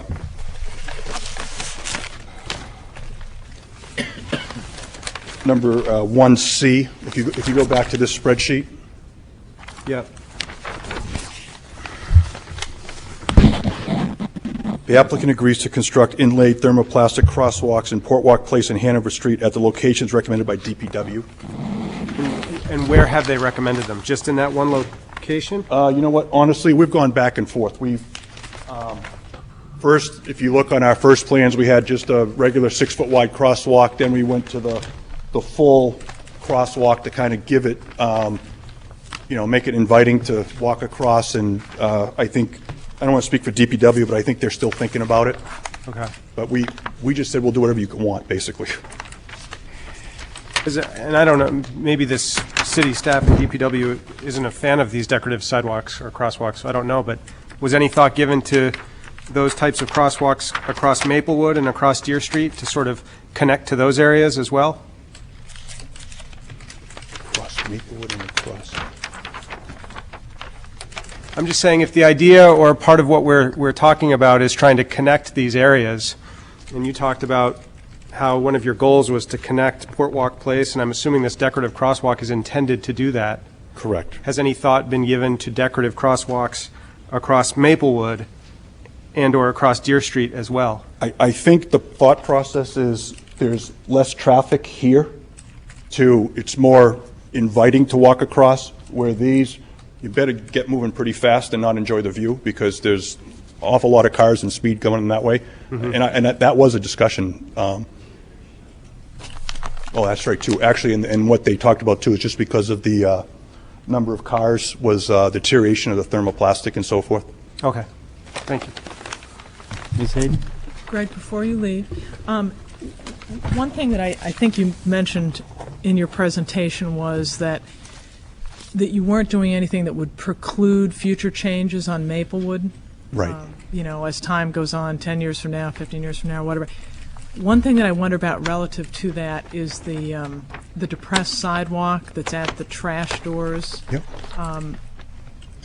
Say at some point the city wanted to take out one of those travel lanes, widen that sidewalk into a boulevard. How is that not problematic for us? The sketch that I saw that, we met with planning and DPW had parking basically from this location up until the trash enclosure. There was 8 parking spaces along here. But those aren't part of this plan. I'm thinking sort of further down the road that, trying to open up possibility, not close off possibilities to have a broader sidewalk there at some point in the future and have some street life that, Oh, to go the other way, to narrow Maplewood? Oh, yeah, I'm sorry, I wasn't clear. Oh, I thought you were talking about increasing. Oh, no, narrow Maplewood, broaden the sidewalk. Yep. On Maplewood. Yep. And so I'm trying to understand how the depressed sidewalk next to the trash doors and the existence of the trash doors themselves don't preclude that. I think you said 2 different things. That's why I'm confused. If you want to make Maplewood narrower, you just have a wider sidewalk. Right, but along Maplewood, widening the sidewalk. Yeah. I come along, I'm cruising down the sidewalk, then I come to a depressed sidewalk, and there are trash containers over here that are going to get rolled across now maybe this 15-foot wide sidewalk. Sure. And what we did, we spent a lot of time talking to DPW about that. At first, we didn't have the brick. It was, we were going to keep it concrete. And what the suggestion was, with all the discussion about pedestrian access and try to make it look the same, what we came up with was making this all brick so it's contiguous, and basically it'd be, it's just a tip down. It'd be no different than crossing the street. I mean, so it's going to tip down, it's going to be all brick, and if you see one of those stipulations, what Dave wanted was a heavier cross-section beneath, where you're rolling the dumpsters back and forth, as opposed to the regular sidewalk. So that's why one of those stipulations was to have a thicker cross-section. And is the intent that the trash truck would pull up, stop in Maplewood, and those things get emptied, or where's the trash truck? Exactly. What happens, the trash truck would come up here, parallel to the sidewalk. These trash enclosures, they're on wheels. They'd be wheeled out through the door to the front of the vehicle, up, boom, in, gone, and, and there's some hours of operation that DPW wanted. 9 to 4, which I thought was an odd time of day. Well, they didn't want it between 7 and 9 for the morning commute, and between 4 and 6 for the afternoon commute. Which leads me to my next question. What other options did you look at for trash other than right on the main public street? Internal to the building, on Portwalk Place? honestly, Cindy, that's where it's been since day one. So we've always had it there. So, I mean. So you haven't looked at other options yet? Oh, we did, a long time ago. You'd have to help me and remember, my memory's not, I'm getting too old to remember how we got it to that spot, but that's been there since day one. The first day one. The first day one, yeah, it's like Groundhog Day. The yeah. other plan that is not before us tonight. I'll give somebody Do I else a start chance. again? Yes. While you're up, Okay. what is meant by the note on, actually, it's in the legend on C4. We were talking about this crosswalk, and if I forget, I just proposed City of Portsmouth pavement section. It happens a few places at the curbing. Does that infer that we're doing that, or the dark shading C4? It's at the trash area. It's at the ramp entryway, the apron at Hanover. And it's, what is, are we just paving that small bit, or? Yeah, that's exactly we're paving it, but what we're paving it to is the City of Portsmouth standard crosswalk pavement sections. Okay. Which are 12-inch gravel base And I read it that we were paving it for you. Nope, And I we're thought that paving was it. odd. That's because we're putting So- utilities in there and Okay. constructing the trash enclosure. I might have another one for you. Yes. Anybody, in the agreement, again, I think probably this agreement is, the Port Walk Place agreement is going to have to be revisited. Now we've got, I think, 3 grease interceptors in the street. We'll need access for inspection, that kind of thing. I think there needs to be some attention given to probably the wording in this agreement, because times now have changed with this development. And actually, Peter Rice is happier with this layout. We have them all in Port Walk Place. Before, if you recall, we had 2 on Deer Street, 2 on Hanover Street. So here we've consolidated them all and have them on the private street. We went back and forth a lot originally when they were in the sidewalks on Deer and Hanover. Yeah. Okay. And this is probably in concert with you and the architect, I'm really concerned about getting in between a rock and a hard place on this building height.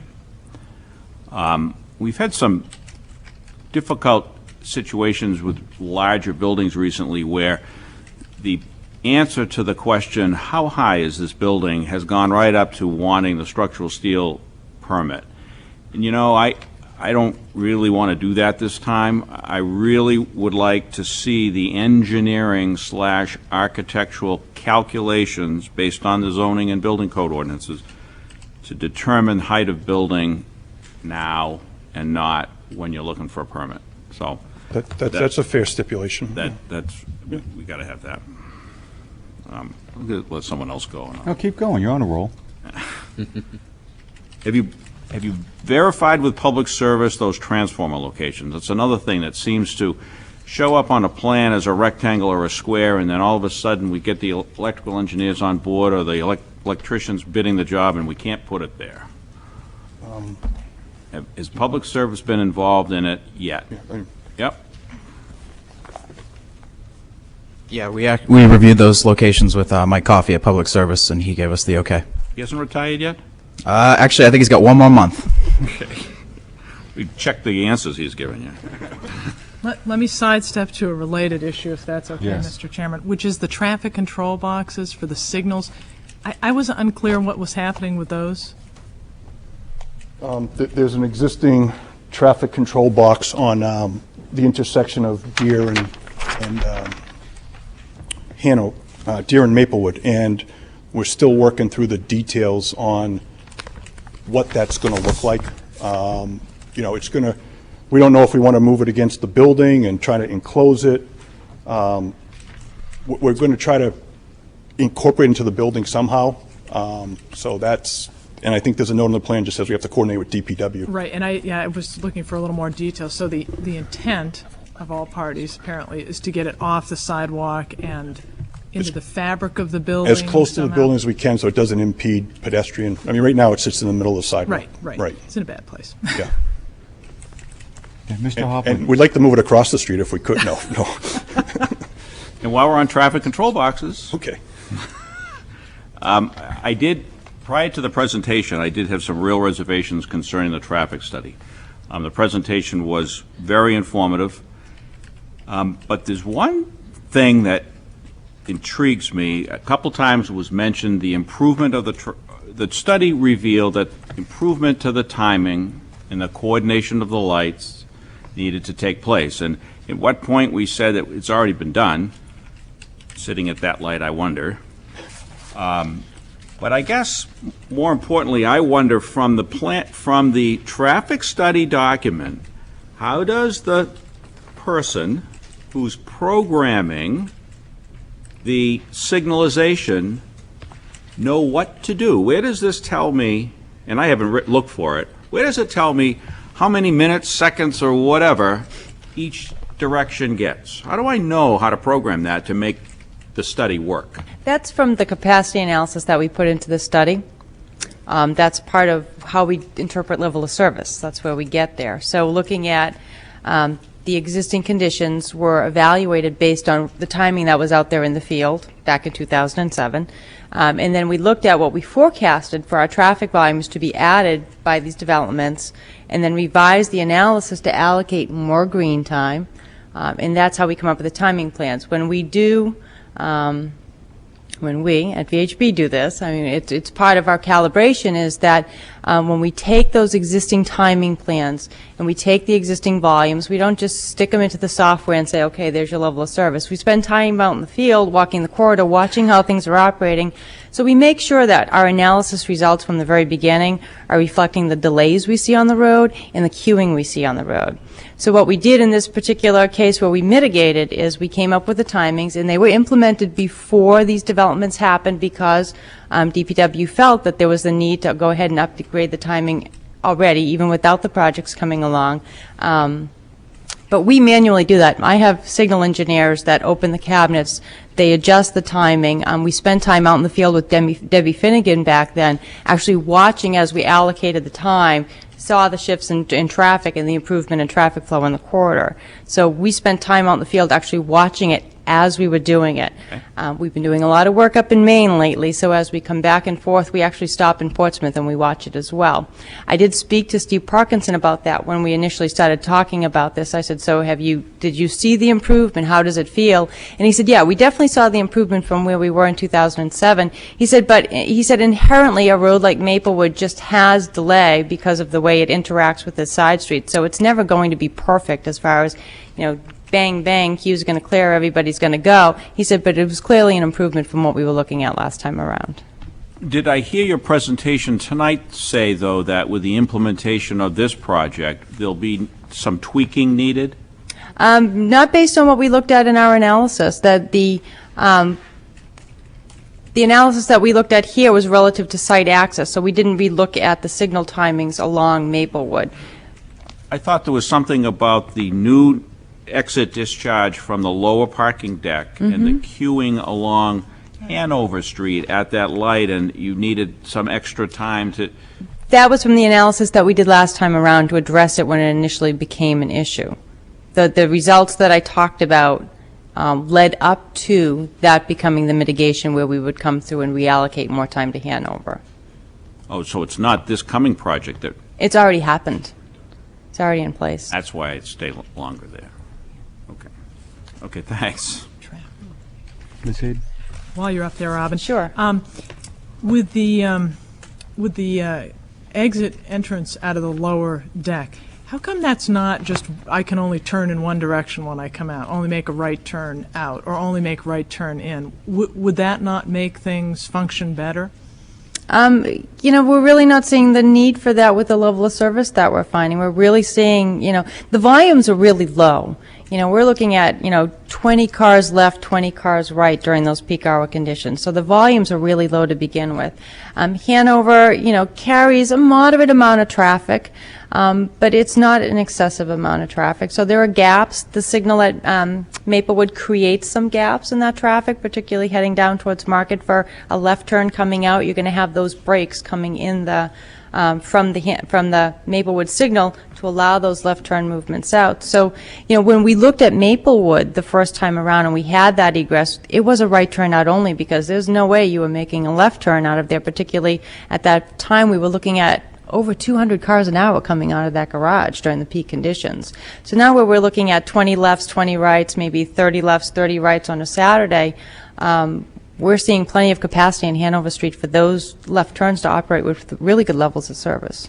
And your intersection counts, turning movements, et cetera, for the surrounding intersections, that data, is that 2006, 2007? Because you didn't update those, am I right? Right, we have not revisited those, correct. And so what year was that, base year, was that 2006? I can give you the exact answer.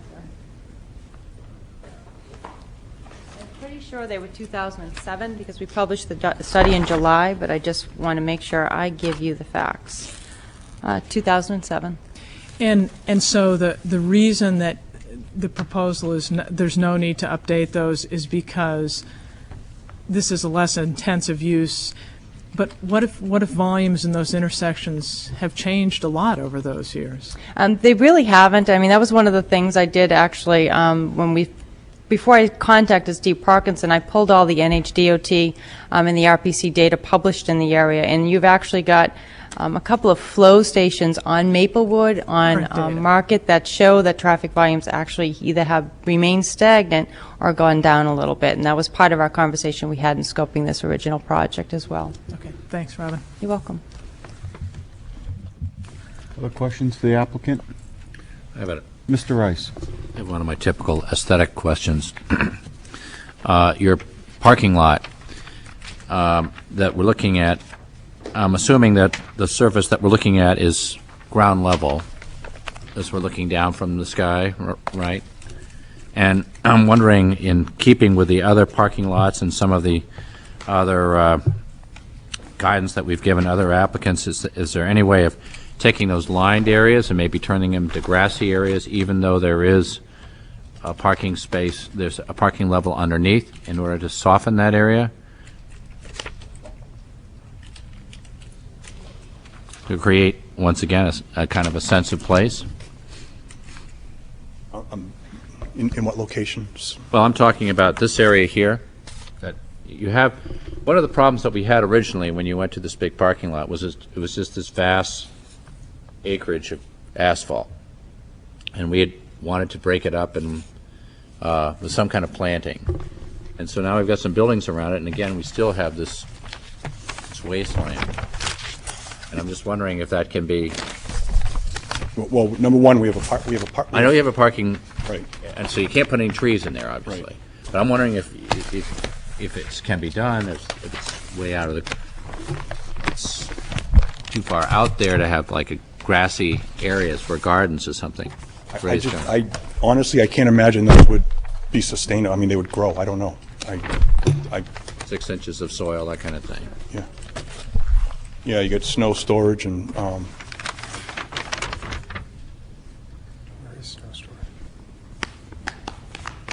I just tossed that out.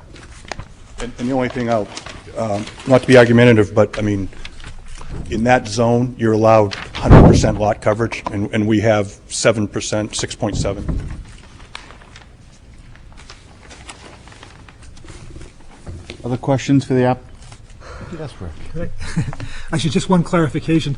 It's actually, I don't know whether you were thinking about that deck as being viewed from the street. That deck won't be visible from the street because it's elevated from the street, from Maplewood Avenue, and behind a little bit of a wall. So it wouldn't even, it'd be a sense of place for people who are actually in the hotels and the residences. Right, exactly. But not for people, not for the public. So I didn't know whether you were aware of that. And I was thinking about kind of like raised bed. Sure. Yeah, and that people do that, but that they don't have to do that under our zoning. I wanted to ask about the When you were at the HDC last week, you were talking about Maplewood Avenue and the planters and benches along Maplewood Avenue, and you mentioned that you talked about having a bay of planters, a bay of benches, a bay of, alternating bench planter, et cetera. And on the plan you've given us here, it looks like a continuous planter without any benches, so I didn't know whether your plans had changed. And it also says see detail, and I didn't see the details, so I was wondering if I'm missing it or where it is.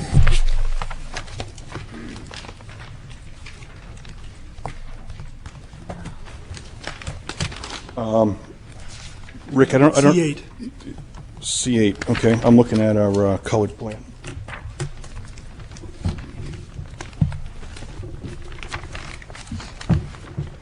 If you look at the colored plan, that may help. The one that just says ground level site plan, you can see the benches. There's kind of darker black lines, thicker black lines, I guess. Is the So there are two benches there then? Is that what you're basically? Yes. Can I? Yeah, let's pass them out. Yeah, once you pass over, that'd be easy to understand. I think the concept, Rick, is that the planter, there's a 3-inch planter that's on our property, and there are areas within that planter that we can just make bench. So there'll be green behind it, and you can sit. And we're open. We decided it could be 2, it could be more, but that was in response to some of the comments we heard from HDC. I've got a detail from Woodburn Landscaping that I'd like to hand out. Just give you a sense. It's not on the plans we've got so far? I think because it's in the, I think it's because it's within our property line and on the planter. We showed 2 on the colored site plan, but I don't think the benches are in there. Yeah, Patrick's telling me they're not, but it's certainly something that we could stipulate to.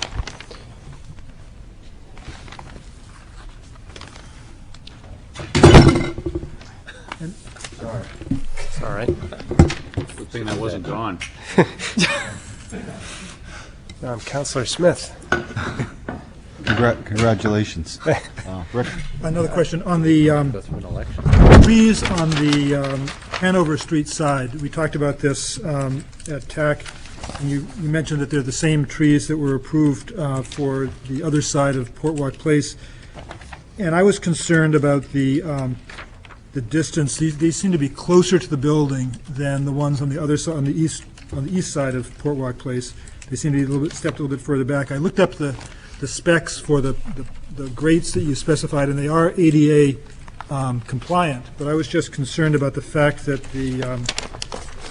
that you're including in your 5 feet 8, 5 feet 9 sidewalk width all the way to the trunk of the tree. And does that, I guess I'm just raising that question about whether that really seems like it's going to work. Rick, those are along Hanover or Deer? I'm sorry. Along Hanover Street, flanking the entrance to the basement parking level. That would be along. And the concern is, I'm sorry. Well, you've got, when we talked, in other places, we talked about measuring, for example, on Deer Street, you measure the width of the sidewalk from the wall of the building to the planter, because those are raised planters. On the Hanover Street size, you're measuring the width of the sidewalk from the building to the trunk of the tree, it looks like. And so it looks like the brick sidewalk might be 3 feet wide rather than, and that the 3 feet of the sidewalk width is really a planter grate, which is may not be the full width of, because the planter grate has a hole in the middle for a tree to come out of. It's the same as So I'm just wondering how wide the sidewalk's going to be and whether that is a realistic sidewalk width to have what appears to be a 3-foot brick sidewalk and a 3-foot metal sidewalk. Yeah, no, those are flush, right? You know that on that I side? know that, yes, I understood that, yes. And you know there's some in along Lot 2 now? And it looked like they were further away from the building than they are here. That's my question. I don't know how to do Yeah, it's about the same. Really?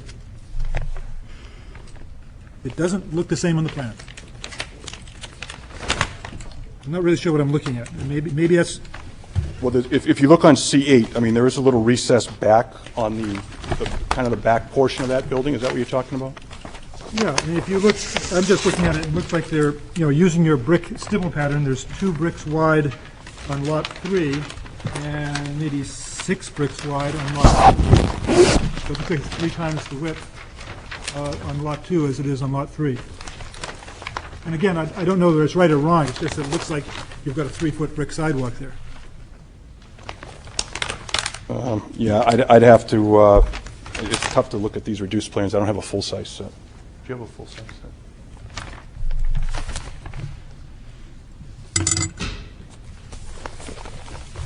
Yeah, I know, I just can't tell.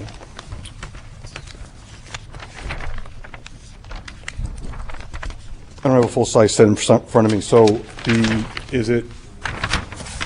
what would be your preference? Is not to see the trees and see a sidewalk? Or? I'm just concerned about the width of the sidewalk. And I don't know what the solution is. I'm just saying that it looks like you've got a 3-foot brick sidewalk there, and that's I'm not sure how that's going to feel. And that's why on Hanover Street, that's why those are flush, and on Deer Street, they're raised, because there's more room. I understand that, yeah. I guess it's whatever your pleasure. We could eliminate the trees on that side. If that's what you want to do, we could put small planters. We'll do whatever you want. I mean, we'll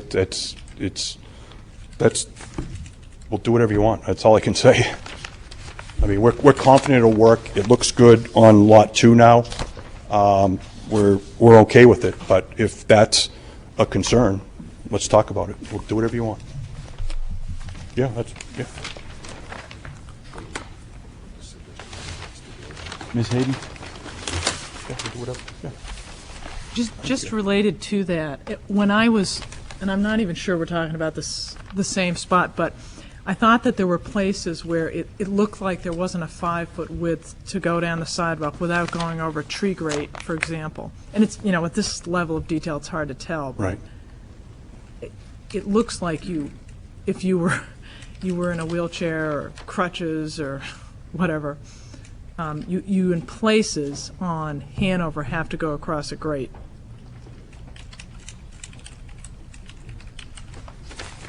Yeah, actually, you know what? If you look on the full-size plans, this will probably help all our eyes. C5A.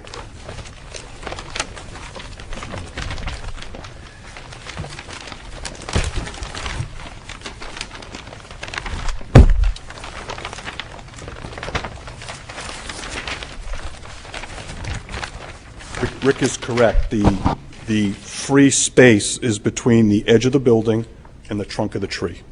So you got, if you start over there at the Maplewood Hanover Street intersection, it's 6'3", 5'9", 5'8", 6'2", and he's correct. It goes over half the tree grate. And so I guess my question is, does that meet ADA? I don't know. It does. Right? You have to have a 3-foot clear. Yeah, you have to have a 3-foot clear path. Clear path, but I don't. So the grates are okay? Is there They're flush. An accessible? Yep. That's an accessible surface. Yes.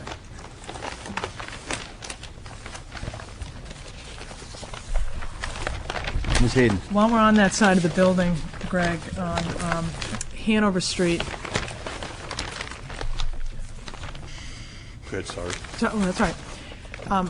Hanover Street, the number of on-street parking spaces that are going to be removed, I thought that there were 7 there now, and maybe I misunderstood you. I thought you said only 2 were getting removed, but I thought, isn't it 3 that are getting removed? No, there's only 6 that illegal. There's one that's like illegal. It's like sitting in that radius. Oh, okay, all right. I thought the request of traffic and safety was 3. No, it's 2. Okay.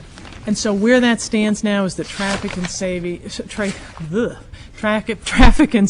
and parking recommended the removal of those spaces to the city council, and they haven't quite acted on that yet. I guess they would on Monday. Right, and yes. Thanks. Mr. Hopley? Well, back to me again, I guess. Trying to coordinate C5A with the elevation. This might dovetail into what Lisa's presentation earlier concerning where all the doors and windows were, but I am a little bit confused on the Deer Street elevation, and particularly the corner at Deer at Maplewood. At first I thought there were no doors at the corner, and then I thought maybe there is, and now I'm thinking, no, you know what? It's all glass. The only, where it says, on the plan view, where it says proposed retail is really the entrance to the hotel. On the corner of Port Walk and here. I think That's hotel entrance. No, that's proposed retail, that corner. And then if you go down the plan, where you'll see, it says construct parking management system, coordinate location with City of Portsmouth. You can see that's the entrance to the hotel. Those are doors right there. I'm sorry, which way am I going? You'd be going towards Hanover Street from Deer. On Port Walk Place? Yeah, there's doors. You know what, I think it is that you can't, on C3A, you can't really see them because they're covered by other symbols. You can't see the Which drawing do you want me on? C5A, I thought. I am on C5A. See where it says end of 10-inch wide vertical granite curb? That's at the corner of the hotel building. Do you see the corner where it goes into the access? Oh, at the crosswalk? Yeah, there's two doors Yeah, there's right two there. doors there on the corner. Yep, and there's a door around the corner so that's the entrance to the hotel. Is that your question? Well, it says proposed retail. I said it's really the entrance to the hotel. No, that's a separate retail up there. At the corner? Okay. On Deer Street, that's a separate retail space, the 2280 square feet. So it's just a little bit confusing because on the Deer Street elevation, we've got the word hotel on that corner, so I'm thinking that I'm looking at the hotel. Oh, it's signage? Yeah. Right. Okay. But there's no entrance to the hotel there. It's a separate retail pad. And on the corner facing the major intersection, there's no entrance there either. It's all windows. Right. Okay. Where? Okay. Is that a game well firebox there? Is that that note? This is relocate firebox. Is that a game well that's existing now? Pull box municipal? Yes, that's a city. Yep, Okay. city block. Mr. Blenkinsop? Could I just go back to the landscaping plan? The planters on Maplewood, what is in them? What are the details? I don't see any.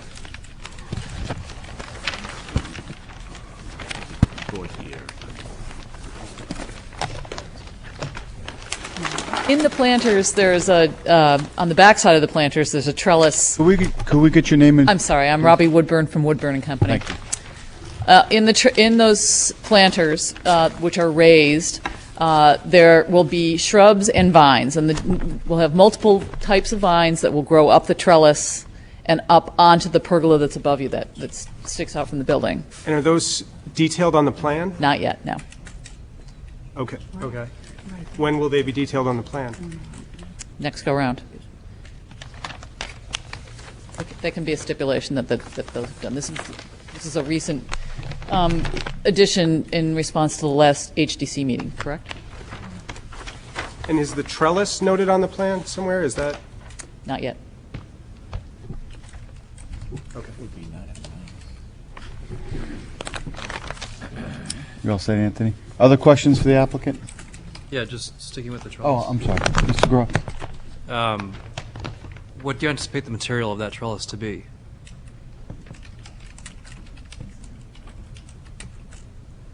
Powder-coated aluminum. Metal. And that's been shown to take to vines growing up at well. The plants that we'll be having, the vines that will grow up, it'll be twining vines. Mhm. So they'll wrap around and there'll be airspace between them. Okay, thank you. Anything else? Okay, thank you. Other questions? Ms. Hayden? I have to ask this for ML since she's not sitting, but where are the bike racks?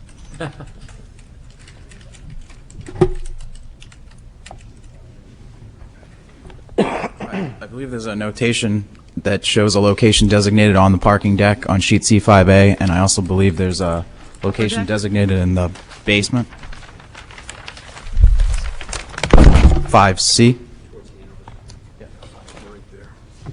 Next to the proposed restaurant on the corner of Port Walk Place and Hanover Street. They're inside. Yep.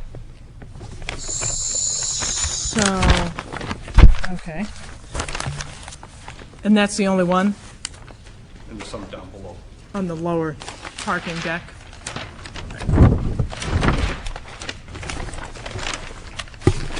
Ms. Hayden? Do you see them on the lower level too? Yeah, yeah. Jeff, I think this is probably a question for you, but you can direct it to whoever you want. You know, you did archaeological investigations on Port Walk 2, and there were, I guess, reasons that you needed to do that. And as you know, there was a lot of press about that. We've had calls in the city, and you know, we need to do our due diligence and ask, you know, if you've reached out to the Division of Historic Resources for consultation, because the question we get, the question I get, and it's a hard one to answer, is, well, the line between Port Walk 2 and 3 is not some magical line where there were historic artifacts here but not here. And so I'm just wondering, how do we respond to people asking that question? How do we know what's there or not?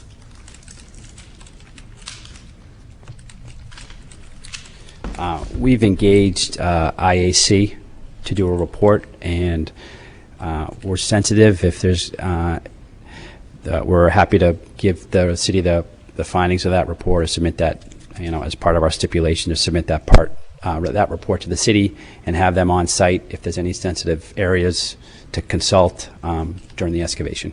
So they'll be on call. Do you know, are they doing a phase 1? I think it's called a phase 1A now, to see if there's any sensitive areas. Okay, that's great. Other questions for the applicant? Mr. Hopley. It's not a question, just a comment, probably more for the architect of record for the building. And I touched base with the fire department today just to make sure that they were comfortable in the U shape and the whole deal. But probably when you do your height and area calculations, you won't be looking for full perimeter credit. You're gonna, that backside is inaccessible, because unless you're gonna build the deck to support fire apparatus, which I don't know, but you're gonna need to call, your open perimeter is gonna be affected, which may affect your type of construction, so just be aware. We'll wanna see a lot of details on that. Other questions for the applicant before we open up the public hearing? No? I want to ask one last one of Jeff, if I can, which is, you know, as I recall, you said somewhere in your submissions that you engaged consultants to look at whether retail would or wouldn't work on the Maplewood Ave elevation. And they said, nope, it doesn't work. What from the public side, did they give any feedback on what the public sector could do to make that more inviting? You know, because I'm trying to think down the road, and, you know, I appreciate that you've looked at structural changes in the building to try and accommodate the potential for future retail, if that can work. But as I understand it, my biggest concern is this, that Maplewood Ave's down here, and the surface parking is up here, so no matter what happens over the next 10, 15, 20 years, you'll never be able to have retail on that parking deck. You know, what if the city builds a parking garage on the Worth lot or wherever, and the whole attitude towards parking changes over time, which it's got to anyway throughout the world, not just here. It precludes the possibility of ever having retail on Maplewood in my brain, because it would be up here and Maplewood's down here. So, you know, on the public side, what could the public sector do to make Maplewood a more inviting business location on your side of the street? Is it kill off a lane, create a broad walk there? What, you know, do you have any thoughts on that? And if you don't want to answer that, that's fine. I'm just trying to put that out as a thought. I'll try to give you some things off the top of my head. You know, in the short term, you know, the consumer has changed significantly with this kind of bricks and mortar, brick to click. You know, since 2008, online buying has increased by some 32%, as reported by CBRE, which is a big national retail chain.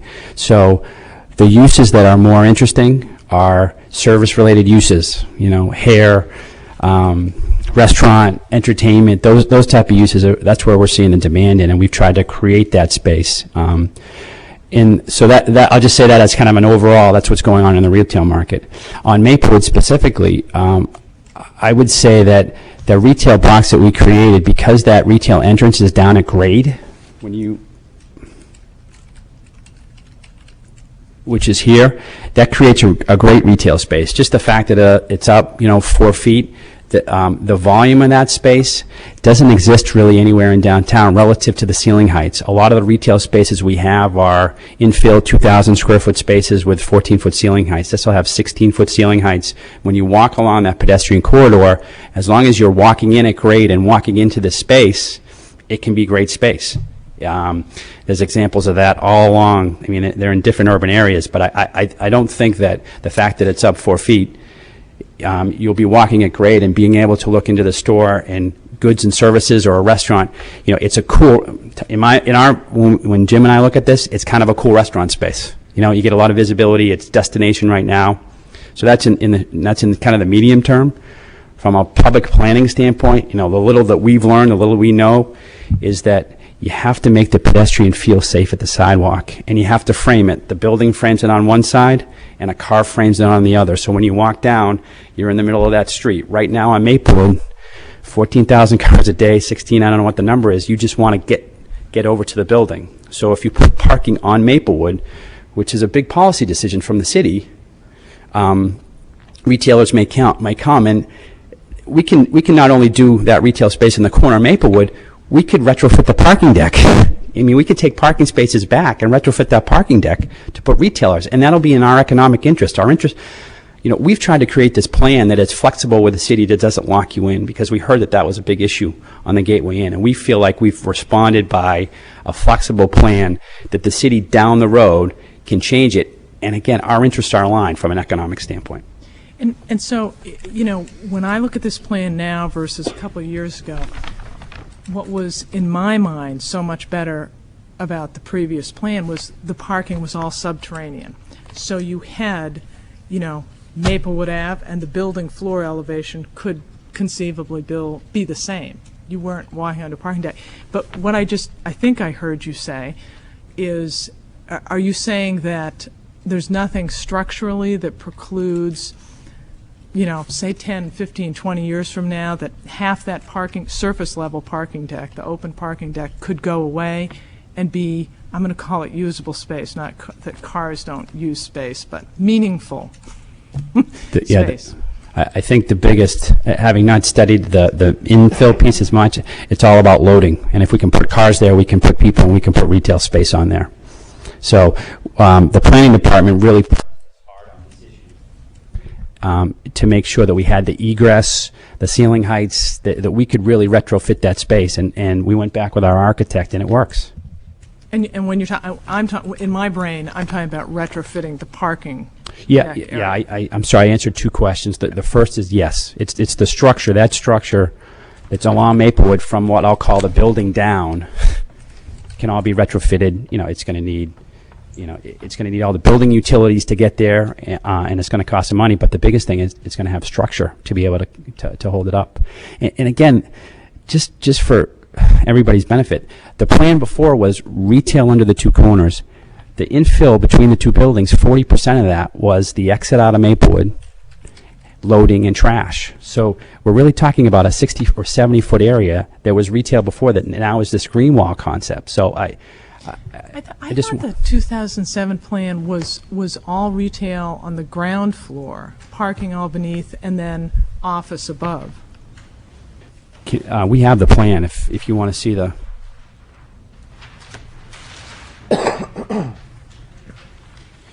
So this is the previously approved plan. Retail under office, commercial under office, commercial under office. This infill piece, 40% of that is exit, trash, and loading. You know, the real difference from our design team was this is commercial, so we're talking about this infill piece, and we've had a green wall solution to that. We've also brought this wall down to make it more pedestrian friendly, to make the scale feel better, and added all the trellis concepts and planters and benches per wood burn landscaping. And the wall now that's between the two tall 60-foot pieces is roughly 12 feet or so along its length? Yeah, I think it's higher at the trash room, Cindy, and at the trash area, at that trash enclosure. Mm-hmm. The guidance we gave to our architects was, let's go 6 foot above that deck so you can't see car lights. That's what we heard. We didn't want to be able to see a car light or a car headlights as they circulated them. Mm-hmm. Okay. Thanks, Jeff, I appreciate it. John? Yes. I have Yes, one more question. Mr. Gladhill, certainly. Jeff, at the HDC meeting, if I remember correctly, you said you were going to, from day one, start pursuing the retail option A and B. You'd look at that. A lot of mention of retail, and the original plan did have more office space uses. Has the economy gotten, and you're still talking about retail, has the economy gotten so bad that office settings is out of the question, or is there still a possibility that you'd be pursuing office instead of retail in those spots? Well, I think it's a good question. I think relative to the ground level, the corner of Maplewood and Hanover Street, could be a destination office. I look at what we used to have in the Parade Office Mall as some of those tenants. You had like a drive-in, you had like Liberty Mutual, you had AAA, for instance, which was a retail application. Many of those tenants, or some of those tenants, went over to 111 Maplewood. There's a Prudential over there. There's Summit Engineering. I could see that 5,000 square feet being an office type user or a destination type retail. So it's active, and our plan from a marketing perspective is to take whatever retail that we have left on Port Walk Place. For instance, in our Residence Inn, we've got 2,300 square feet at the corner, and whatever we have in the residential building, and market and brand the whole area again. So redo our marketing plan and come out with 20,000 square feet of retail, restaurant, and really hope to get retailers excited about the completion of this double-sided street and these new retail areas. Thank you. Thank you. Other questions for the applicant? No? Thank you. I'll now open up the public hearing. If there's anybody in the public wishing to speak to, for, or against the application. Second time? Third and final time? Seeing no one rise, I'll now close the public hearing.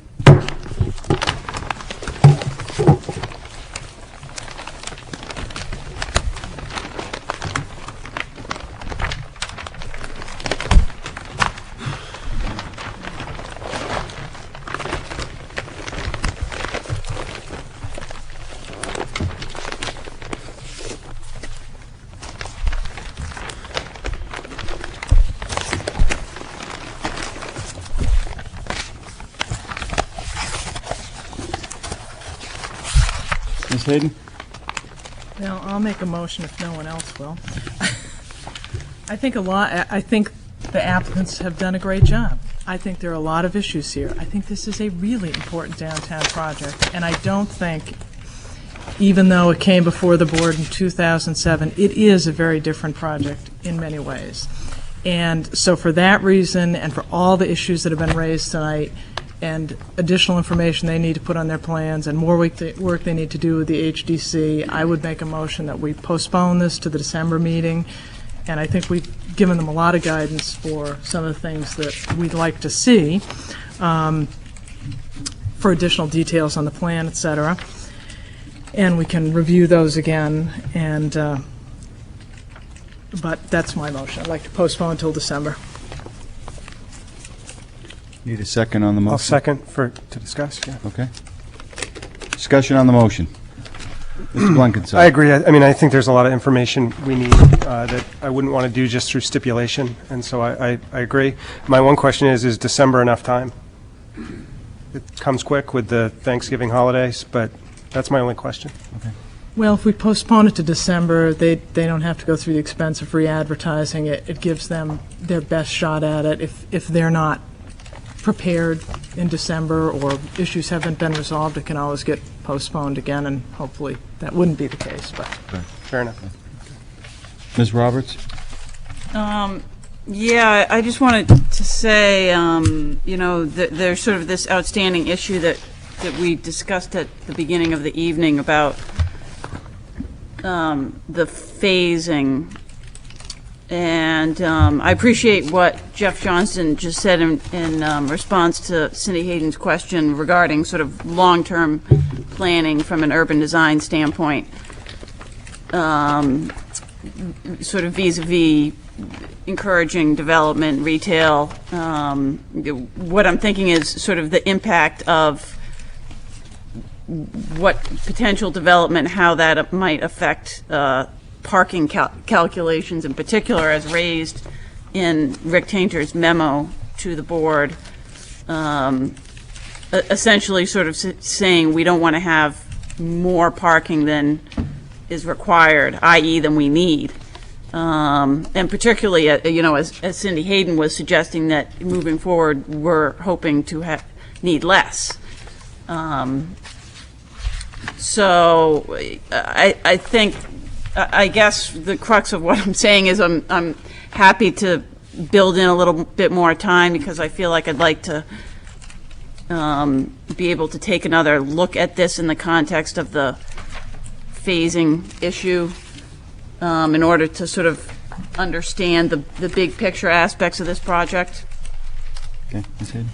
And for me, one of the things on my list was, well, we don't do phasing. So Well, right. But right now, if we were to approve this plan set tonight, well, we've never done that before. We're approving two different plans for the same thing. Pick one. Right. I think we have to do that. Right. So I think they need to present one or the other as part of our site plan packet. They've given a lot of background information. The great thing about phasing is, they're business people, they're thinking ahead, they listened to the city, said they heard the concerns about that. But there's nothing we can do to ever compel them to build phase two. So, and that's fine. We can't have it both ways at once. So I think phasing needs to become not an issue unless our city attorney tells us that we've ever phased something, not to my knowledge. So that was going to be one of my items, is they should pick one, phase one or phase two. I think the two things I'd like to see, I think Rick hit on a point about building height. The other thing that I think would be extremely helpful for me and hopefully the rest of the board is, I find myself going from C5A to the elevation to C5A. What would really help me for next month would be the elevation of Maplewood, right below it, the plan view of Maplewood, and a couple sections to show that trellis. Show me the doors that are operable, the doors that aren't. I think in the presentation that was made from 7:10 to 7:15, I was much more enthused about trellises and, green walls behind me, but yet I get so caught up in flipping between pages. So just a simple building elevation, below it the plan view, and a couple sections along. All four, if it's one per page, great. I can look at Maplewood, I can look at Hanover, I can look at Deer, and I can look at Port Walk. And to me, that's the bulk of the feedback I've received, and you've heard it several times, is accessibility. I will applaud the development team for flexibility. I understand it is very difficult with retail, no retail. I do like that the building can kind of morph into retail or more restaurant. I think that's really important.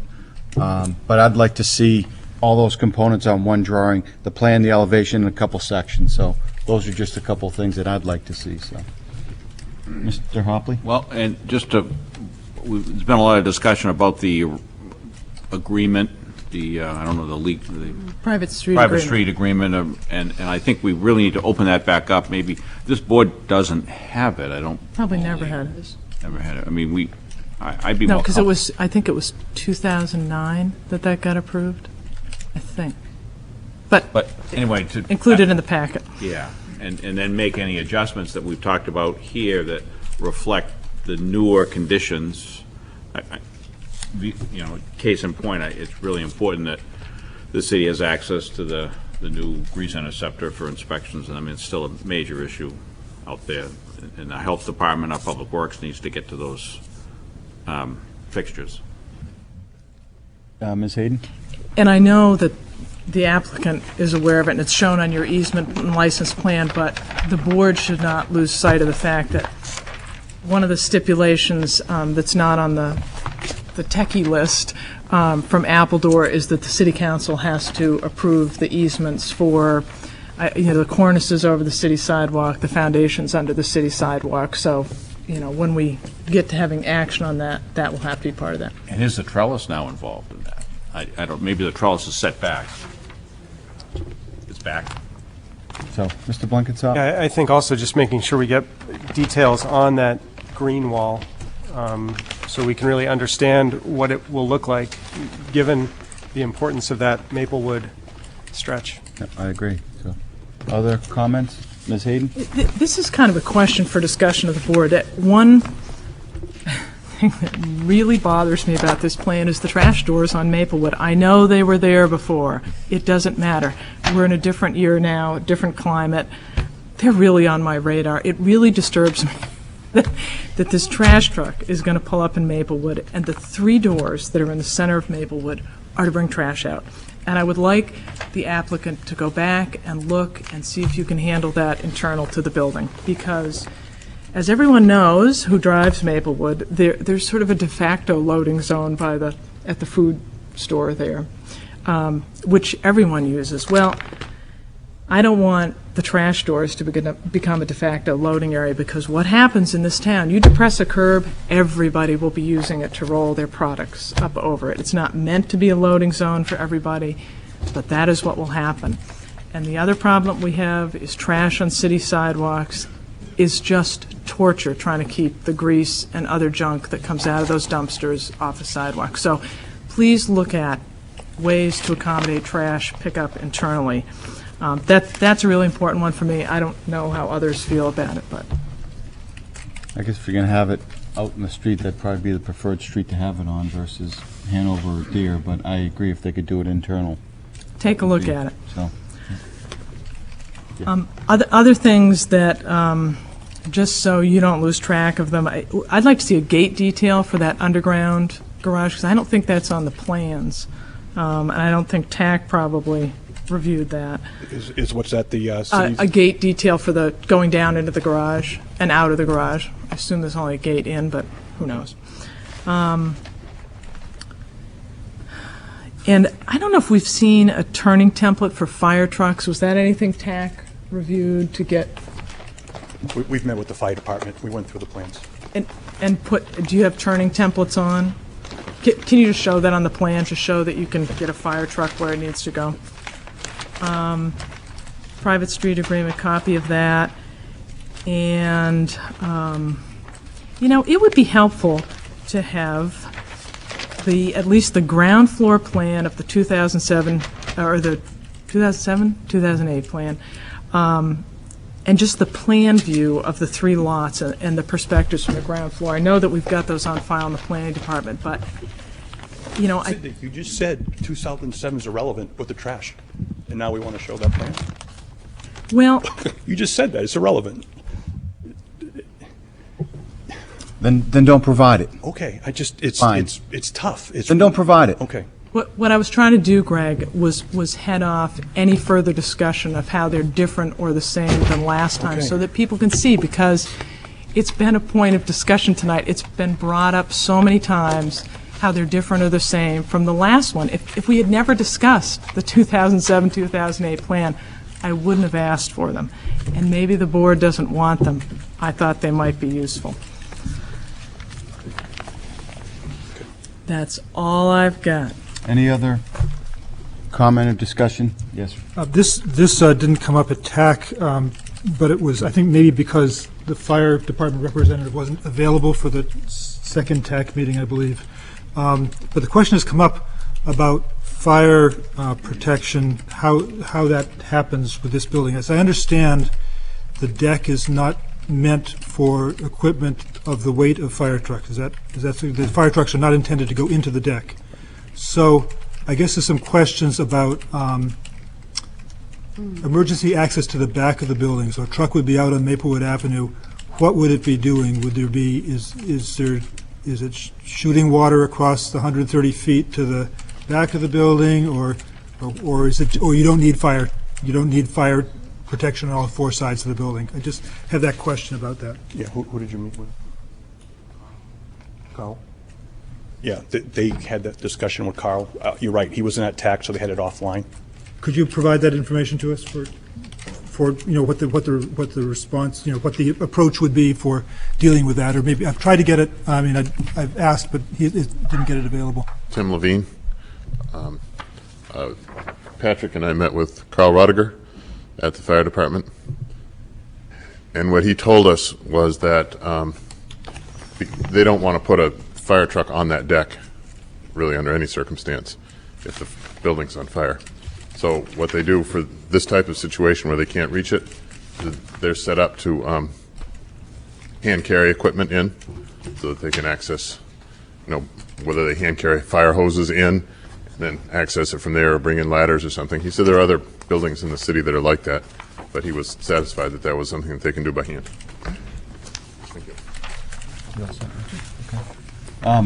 Here, any other discussion on the motion? And it's a motion to postpone until next month. So call the vote. All those in favor? Aye. Aye. Any opposed? And the chair votes aye. Thank you. If I could indulge the board to allow me to read in items B, C, and D, I'll read them in separately. We'll hear it as one application, then we'll vote on them separately. Can I have a motion to read them in together? So moved. Second. All those in favor? Aye. Any opposed? And the chair votes aye. Ms. Geffert, welcome back. Seemed like a lifetime ago. I'll read in now under public hearings, items B, C, and D.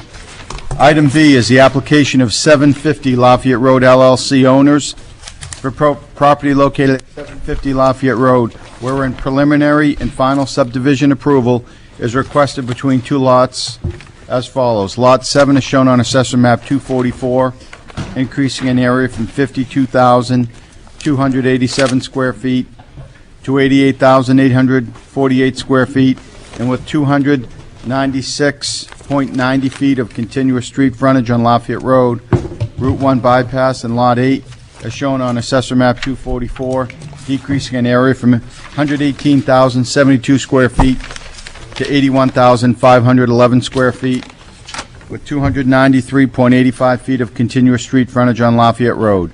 Said properties are located in the Gateway District, where the minimum lot size is 43,560 square feet, and minimum street frontage requirement is 200 feet. I'll now read in item C under public hearings. The application of 750 Lafayette Road LLC owner for property located at 750 Lafayette Road for a conditional use permit approval under section 10.1017 of the zoning ordinance for work within the tidal wetland buffer, including the demolition of the existing building, removal of pavement, and construction of two new buildings, consisting of 12,198 square feet of retail restaurant space and 17,802 square feet of retail space. Said property is shown on Assessor Map 244 as lots 7 and 8 and lies within the Gateway District. I'll now read in item D under public hearings. The application of 750 Lafayette Road LLC owner for property located at 750 Lafayette Road, requesting site plan approval to demolish the existing building and construct two new buildings. Building A consisting of 12,198 square feet of restaurant retail space with drive-through, and Building B consisting of 17,802 square feet of retail space with related paving, lighting, utilities, landscaping, drainage, and associated site improvements. Said property is shown on Assessor Map 244 as lots 7 and 8 and lies within the Gateway District. Who's here tonight on behalf of the applicant?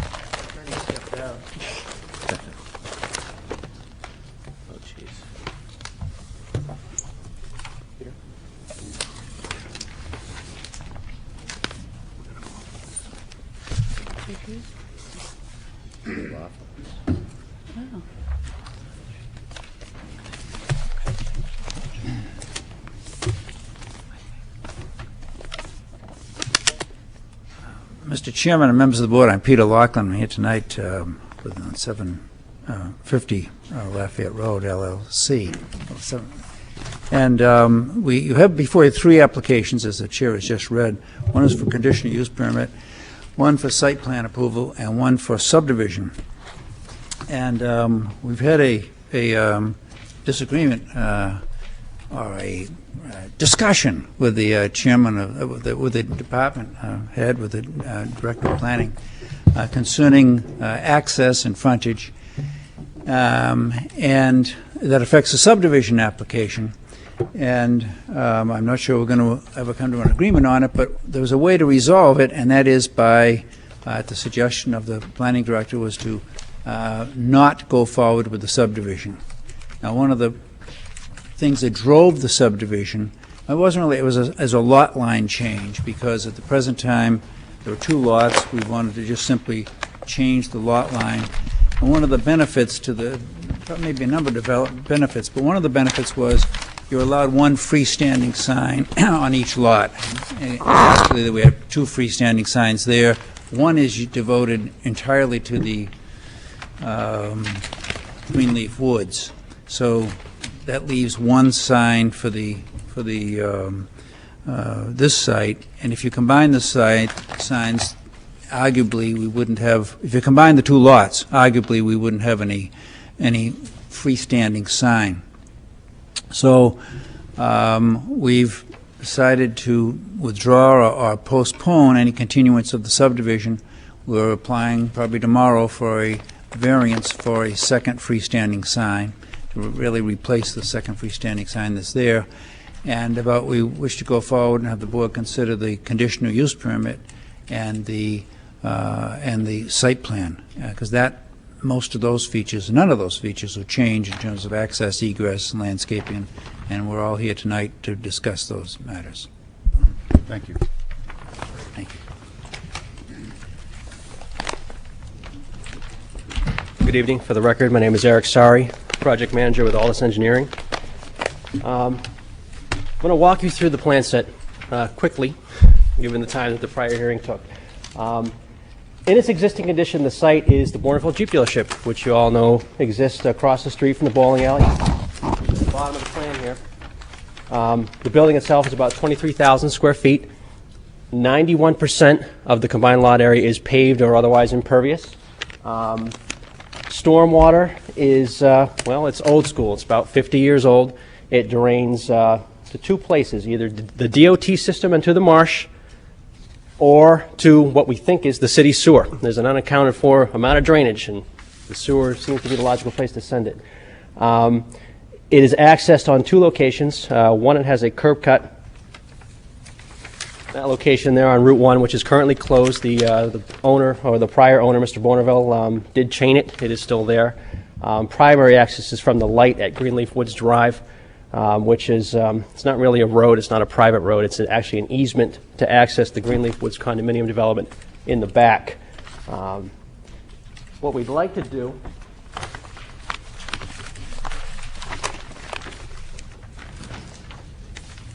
to redevelop the entire site into the configuration you see here. What you see are two retail buildings. Retail A on the left, which is the south side of the property, is 12,198 square feet.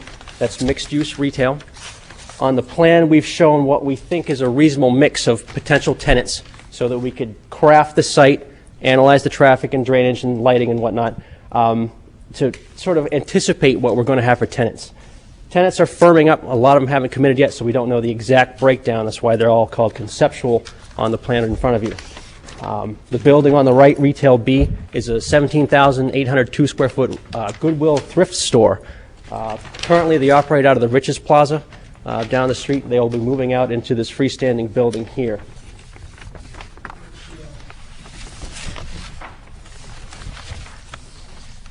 Will look something like this. This is the exact model they recently built in Auburn, Maine. If you guys ever get up there, they've got one open there. I believe they have one in Bangor as well. One of the primary components of this store is the drive-through drop-off. Right now, you have to park in the car, get your bags or whatever you're donating, and bring it up to the facility. In this case, we drive up under a porte-cochere. Someone would come out and assist you, take your donated goods, and you drive right off. Actually a neat little operation. That drop-off, let me grab this here. That drop-off is at this location here, which is the northeast corner of the site. Right now we have one-way flow coming around the site to access that point here, going by the truck dock in the back. You'll see a right-out exit at this location here that is signed and to be used for trucks only. We don't anticipate any cars really coming back here. There's no point to come here unless you're going to the drop-off, in which case you're committed to one-way flow already going back towards the light. As you move out in this location here, you'll find the main parking field. Total, we have 151 parking spaces, which I believe is 4 more than the minimum site plan requirements, and that's based upon the breakdown that you see here. which is the mixed tenants you have here in the Goodwill retail store. The access off of Greenleaf Woods Drive is to remain, except that we're going to reclaim and repave it. Right now it's in pretty tough shape, so we're going to take care of that, fix it up. That will continue on through, and instead of, there's a little bump out here right now, that will just continue on through and be the main site access.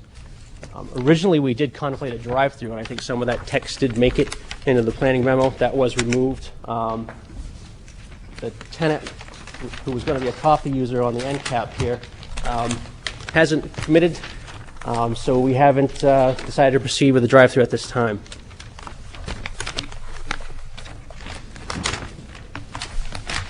We'll move to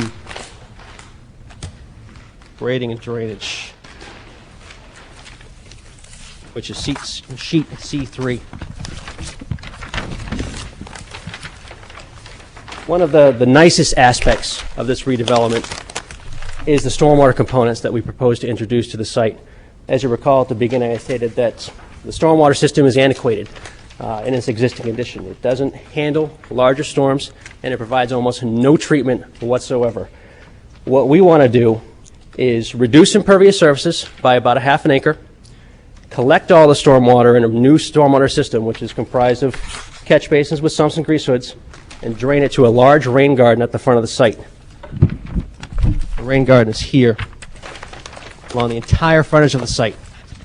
That is designed per DES alteration of terrain rules, and it should maximize our treatment of stormwater for the entire facility before it discharges to DOT system to an existing pipe at this location.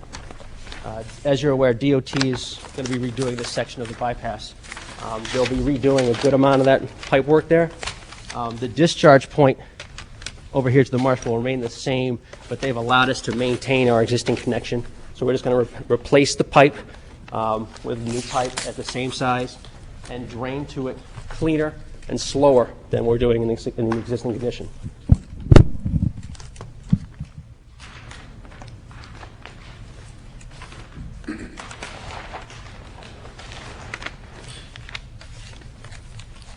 Utilities, C5. Well, we've got water and sewer that cross the middle of the site. There's a city-owned easement with both lines running in that direction there, so it's easy to tap off both of those. We've been in touch with Unitil regarding gas. There's gas service available at this location here, which also goes on to service the Crossroads house, which is this building here to the north. And we have underground utilities serving the buildings. There's a second waiver request in front of you regarding overhead power.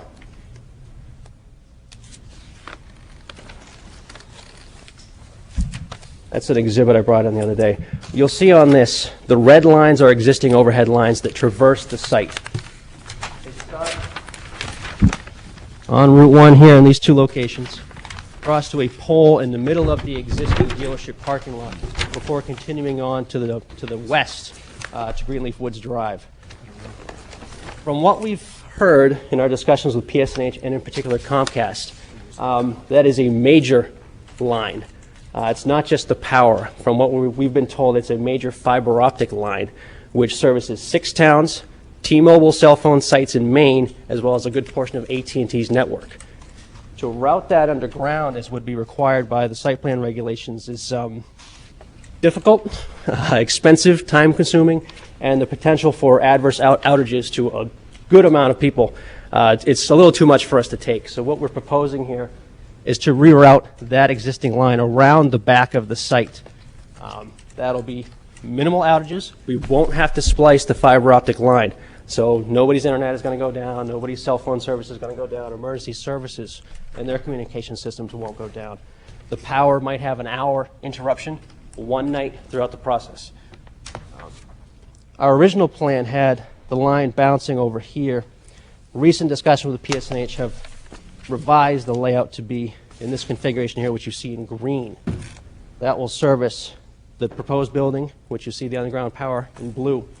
And we're trying to hide the lines. You're putting the lines, the overhead lines, between the building and the landscape buffer here before continuing on to tie into the rest of the power system on the Greenleaf Drive parcel here, which continues on up, and I think it hits Greenleaf and goes to Peverly Hill, if I'm not mistaken.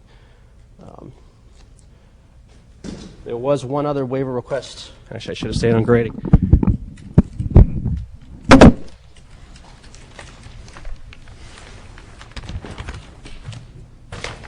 One other waiver request in front of you regarding 2-to-1 slopes. In order to maximize the treatment, which is our goal with the stormwater system with the rain garden in front, we had to go to 2-to-1 slopes in that section only. The pond itself, or the rain garden itself, which is going to stay dry after rain events, it averages about 2 feet deep. There are a couple smaller sections that are a little bit deeper. The worst one is in that location there, which we put a guardrail on the street side.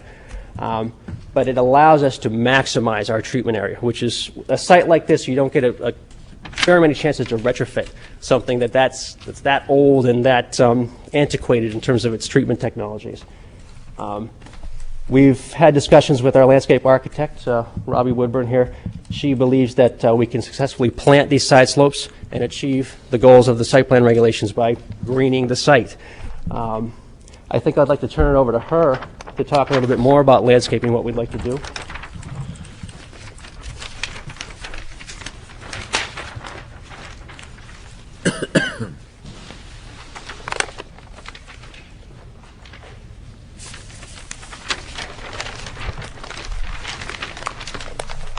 We've got a fairly interesting plan happening here. We've got trees in the parking areas. We've got trees along Greenleaf Road.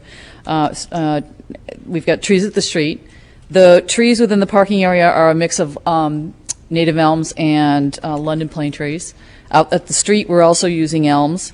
And on the Greenleaf Drive, we're using Carpick red maples, which are a kind of an upright red maple that won't get in, won't conflict with the utility wires that are there. In addition,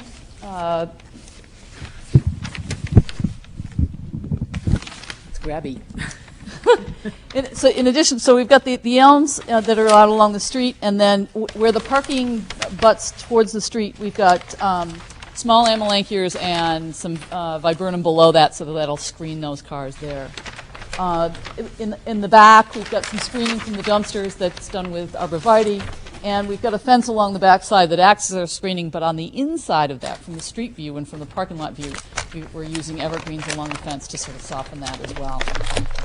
In the rain garden, on those 2-to-1 slopes, we went back and forth as to whether to plant them with vegetation, with the shrubs or perennials, and we came down to the conclusion that if we do a seeding that's done in jute mesh, that seeding would then be weed whacked as opposed to mown, that would give a more tidy appearance from the street, and that's the direction that we wanted to go.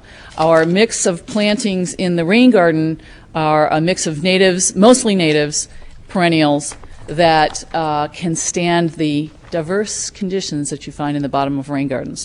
Plants in the bottom of rain gardens need to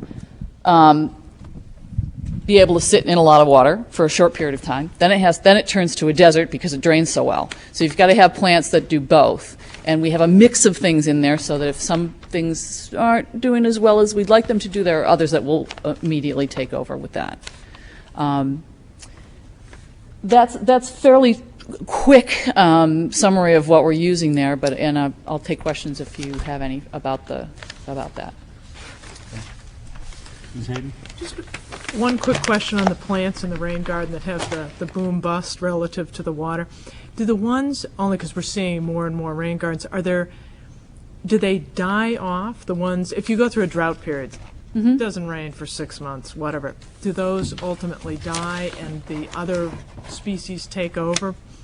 Well, hopefully none of them die. But if something doesn't quite like it, all of them will be producing seed, and it's not meant to be tidy like a garden. Right. And so other plant seedlings will come up and take over their place. Ideally, everybody loves it and it does a great job. Right. But we've got a mix of things in there just in case. Yeah, that's good to hear because we're seeing more and more rain gardens and the thing about it is that and you guys should all be aware of this, when the states, both Maine and New Hampshire, have developed regulations for what all those soil mixes are in rain gardens, and they're terrifically draining. But that's really creates very dry conditions for the plants. So we as landscape architects have to make sure that our plants can swing a full range and can stand in 2 feet of water for a very short period of time. Then that all drains out. Then it's a very dry condition. So that it goes back and forth and back and forth.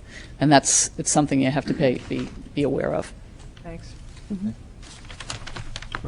I have a question about the landscaping on the left side of the plan, over toward the conceptual restaurant there. Yes. I understand that right now we're not proposing a drive-through, but there's the potential for a drive-through in the future, and we don't know what that drive-through might be, whether it might be something that would operate at night.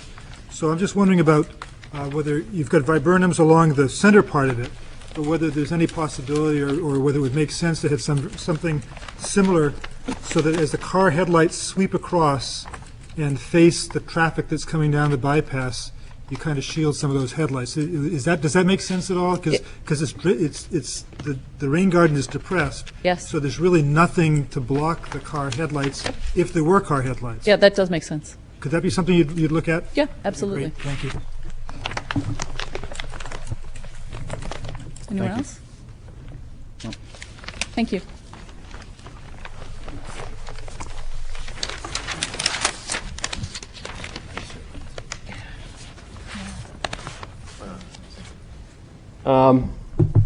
The one change that was made to the landscaping pursuant to TAC was the removal of one tree to accommodate a fire hydrant.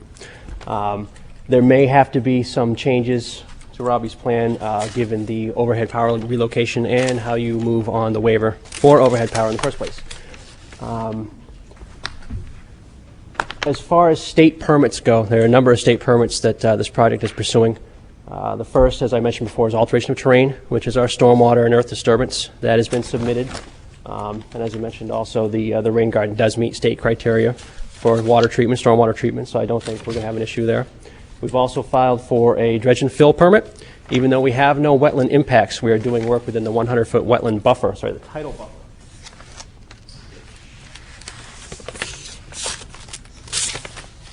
Which is the big dashed purple line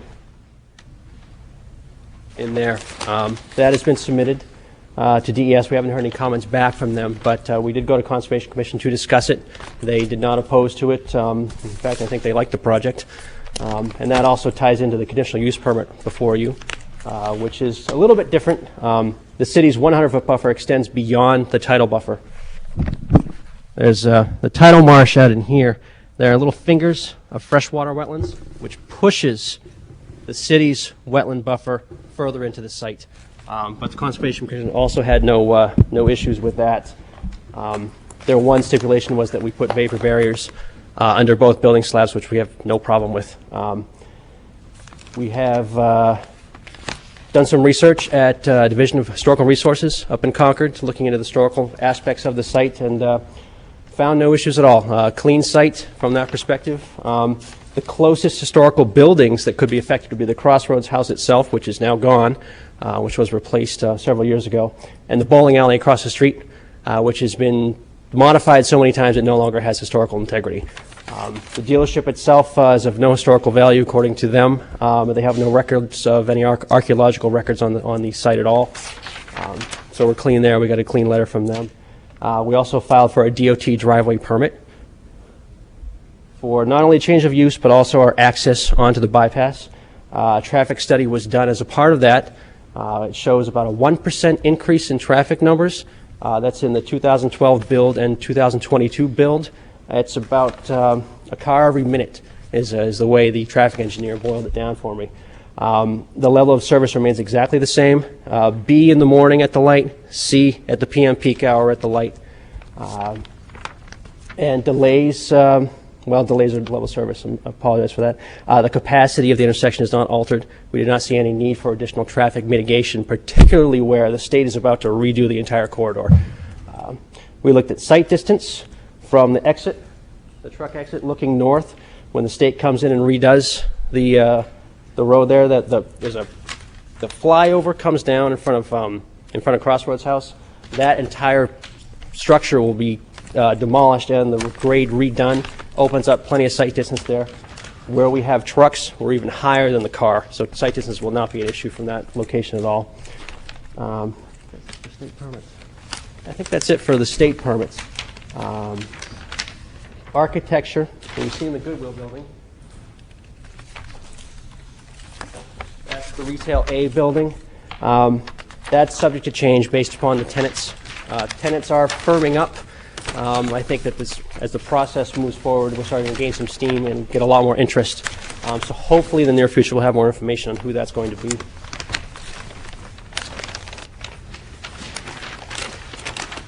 I think that's it from an engineering standpoint. I do have Chad Cacciolari of Summit Land Development. He's the applicant to answer any questions on that side. And let's open it up for questions if you guys have anything you'd like to ask us. Questions for the applicant? Is the, Eric, let's see, future sidewalk per DOT, is that part on state property and part on your property? It's split, actually. It's just like the existing sidewalk. Right now, the right-of-way runs right down the middle. If you drive down there now, you've got all those metal posts linked by chains. That's the edge of the right-of-way. They're going to rebuild it in about the same location. They're going to shrink it. Right now, it's pretty wide, and a chunk of it extends into the border of the land. They're going to rebuild that. It'll be 5 feet wide, if memory serves, and it'll have a 2-foot snow shelf beyond it before dropping down into the rain garden. What you see here is the proposed configuration. I decided to put them together so you could see it, sort of like this is the future aesthetic that we're going to have in that location. And so presumably they'll be getting DOT will need an easement from the property. There's been some talk of some takings, actually. They may be taking some land from both lots here, or one lot if we get the sign variance that was mentioned at the beginning. The extent of those takings, if they are going to happen, we don't know yet. We don't know how far they're going to go. They may end up owning the whole entire sidewalk. Mm-hmm. So, but they are committed to building it. And when you say that you don't know how extensive they are, presumably they're not very extensive. They shouldn't be. Or you would know. Yeah, they shouldn't be. I could see they want to own the sidewalk and that's it. They don't really want to own a whole bunch of our site, and they don't really need a lot of room for construction because the entire site's flat, so they don't need a lot of room to work. Thank you. Yes, sir. Just following on that and following some discussions we've had in-house, we're having a lot of difficulty with DOT and sidewalks because they want us to assume all responsibility. Do you know, given there's a sidewalk there, you're getting ready to take a drink because this is going to be a long answer? Exactly. Do you know what the status is of that? Are we going to have the same issue with this sidewalk as we're having with other sidewalks in the city? I hate to say it, but I can't see why you wouldn't. Thank you. Except that they're constructing it as part of their project. Well, I'm just wondering that they are constructing it, which is very odd. Yeah, they are constructing it. They're constructing sidewalks on both sides. Once you get up towards the Jerry Lewis, it actually branches and you have parallel sidewalks, one of which runs along the right-of-way, which is the ramp off towards town, and the other one will follow the new road as it curves off towards the circle. Plenty of sidewalks for everybody. They're paying for all of it. Final maintenance obligations, I assume, stay with the city. But that's all I can tell you. That's all I know. And I don't know for sure. Do you know whether we have maintenance obligation for it right now? I don't know. I believe you do, but I'm not 100% certain. Thank you. Yes, Mr. Blankenship. Can you just clarify, your snow storage areas look pretty narrow to me, but... Well, yeah, what we've got around the entire, let me go to the grading plan. We've got a 4-foot snow shelf around the entire perimeter. Every place we're grading, we've got 4 feet of snow. Plus, we've got all the landscape islands. Some of them are pretty good sized. And there is a note on the plan that if we exceed on-site snow storage capability, it is to be trucked off-site. What is it? What page? What sheet shows snow storage? That is on the site plan. C2?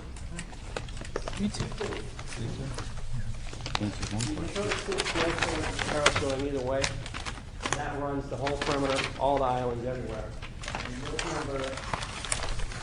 Note number 17, if that hasn't changed in the new plan set, can you verify that? 17. Yep.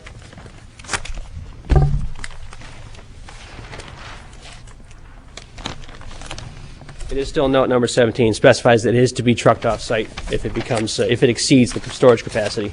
We don't want to take out parking spaces with snow piles. That's what we want to avoid. And so when you say 4 feet, do you mean 4 feet in width or 4 feet in height? 4 feet in width is the area, and it's going to spill over down the side slopes. Once it becomes a problem, they are obligated to pull it off-site.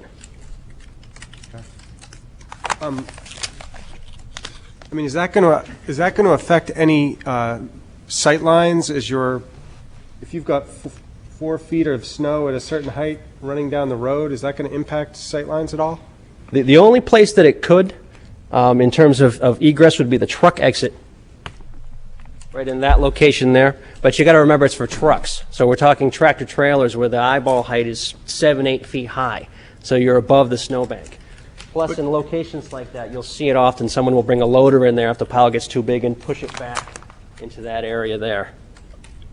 And your intended use is only for trucks, but there's nothing Yeah. to prevent vehicles from using it, right? Nothing that can physically prevent it. There is signage that we are proposing there, trucks only. But you know just as well as I do, some people are going to do it. But yeah. I think it's self-enforcing because there's no real need for a lot of cars to be back there. As I said before, cars going to the drop-off are committed to go one way to the south. They're not going to do a full 360 around the building again just to, well, I can go out that way. It doesn't make any sense.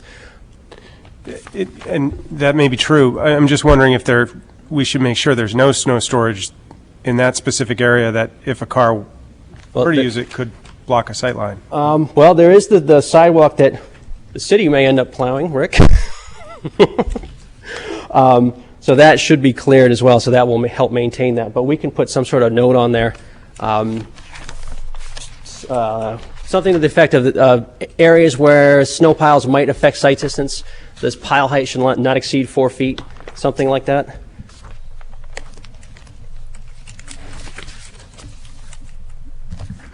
Okay. We'll craft a note of some kind in that spot. That's the only spot. Everything else, all other access and egress is at the light itself, which is intended to be the primary entrance. Okay. Thank you. I've got a few questions, Eric. Yep. Groundwater out here, do you know where the groundwater is? Yep, groundwater varies over the entire site. It's a little bit higher on the north end, obviously, as we're sloping down towards the marsh. You probably know that there's a groundwater remediation activity that has gone on this site. There was 21 tanks or dispensing points for all manner of petroleum products. Kerosene, home heating oil, you name it, diesel, gasoline, they had it everywhere. Right now, there's a big groundwater monitoring program on the site, and there's been a lot of remediation activity. In fact, they pulled a lot of soil out of that section there that was contaminated, and the monitoring is ongoing. There are wells all over the site.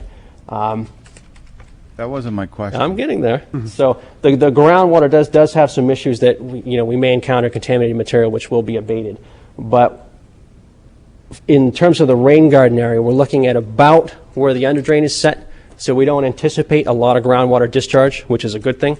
In fact, in the drier months and you get a rainfall, we're probably going to have some groundwater infiltration. The highest groundwater is back in that section there, and once you move up the hill. But it is fairly consistent across the site. We've got a lot of readings from that monitoring program that does gauge the water table pretty well. So you've looked at that? Oh, I have. Okay. Yep. A couple other questions. You got a double frame and grate for some of these? You've done grate calcs on those? Yep, they're in the back of the drainage analysis that was submitted with the application. Okay. Cover over these pipes? Some of them are a little shallow. Some of them are a little bit better than others. The site is really low in its existing condition. And you drive by, you look at it, it's like, that's pretty low. We've had to raise the site considerably, particularly the building pads, and raise the rest of the site with it. I've tried to balance that expense with the need for cover. We've got about an average of 4 feet. The minimum is about 2 in some areas with some pipes. But as you move down the pipe run, from the low points, you get deeper, not only because the pipe is sloping, but because the ground's going uphill. You concerned with those pipes heaving? No, I'm not too concerned. They're not very big pipes. Given proper bedding and compaction, I don't think it's going to be an issue. If it is, they're going to have to fix it. It's a private site. Okay. Drain manhole 3, by the way, your elevation's off by about a half a foot, so.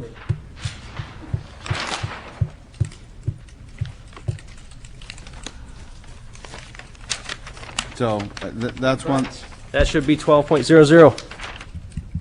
11.9, but I won't split hairs with you. All right, as long as you looked at cover, I'm fine with that. I didn't see anywhere on the legend, ISICPP. I didn't see anywhere that was called out in any legend. Yeah, it's a note. It's smooth interior corrugated plastic pipe. It's ADSN 12 or Hancor. And there is a note somewhere on there that Maybe specifies. just stick it on a legend. Sure. I just think it might make it a little bit easier. Yeah, note 12 on C3 talks about it, but I'll add it to Talks the... about it, but it doesn't show anywhere in the legend. Yeah, I'll add it to the legend. That is, I was glad to see that finally somebody realized all those pipes going in doesn't fit into a 4-foot manhole, so thank you for doing that. You're welcome. I also must applaud you. When I looked at the landscaping plan, I thought of Mr. Rice, and hopefully he has some nice things to say about it, because Actually, I was going to say something. I think it's just a huge improvement over what's there. Granted, it wouldn't take much to be a huge improvement, but I love this design. I think the site works really well. You guys did a great job with it, so. Thank you very much. That's kind of as quick as so anyway, that was my comment. But Mr. Rice, did you Felt have- the same way. Yeah. So, any other questions for the applicant? No? Thank you. Thank you very much. I'll now open up the public hearing. If there's anybody in the public wishing to speak to, for, or against the application. Second time, third and final time, seeing no one rise, I'll now close the public hearing. Now, just as a refresher and a reminder, we're voting on items B, C, and D. So I'm going to just read in item B that we're going to vote on, which is the application for preliminary and final subdivision approval, at which I think Attorney Laughlin asked that be That be tabled to the December meeting if necessary. postponed Postponed. to next month's meeting. So you want a motion to postpone to That'd be next great. month's? Yes. Motion to postpone to next month's meeting. Second. Discussion, call the vote. All those in favor? Aye. Any opposed? And the chair votes aye. Item C is 750 Lafayette Road LLC for a conditional use permit.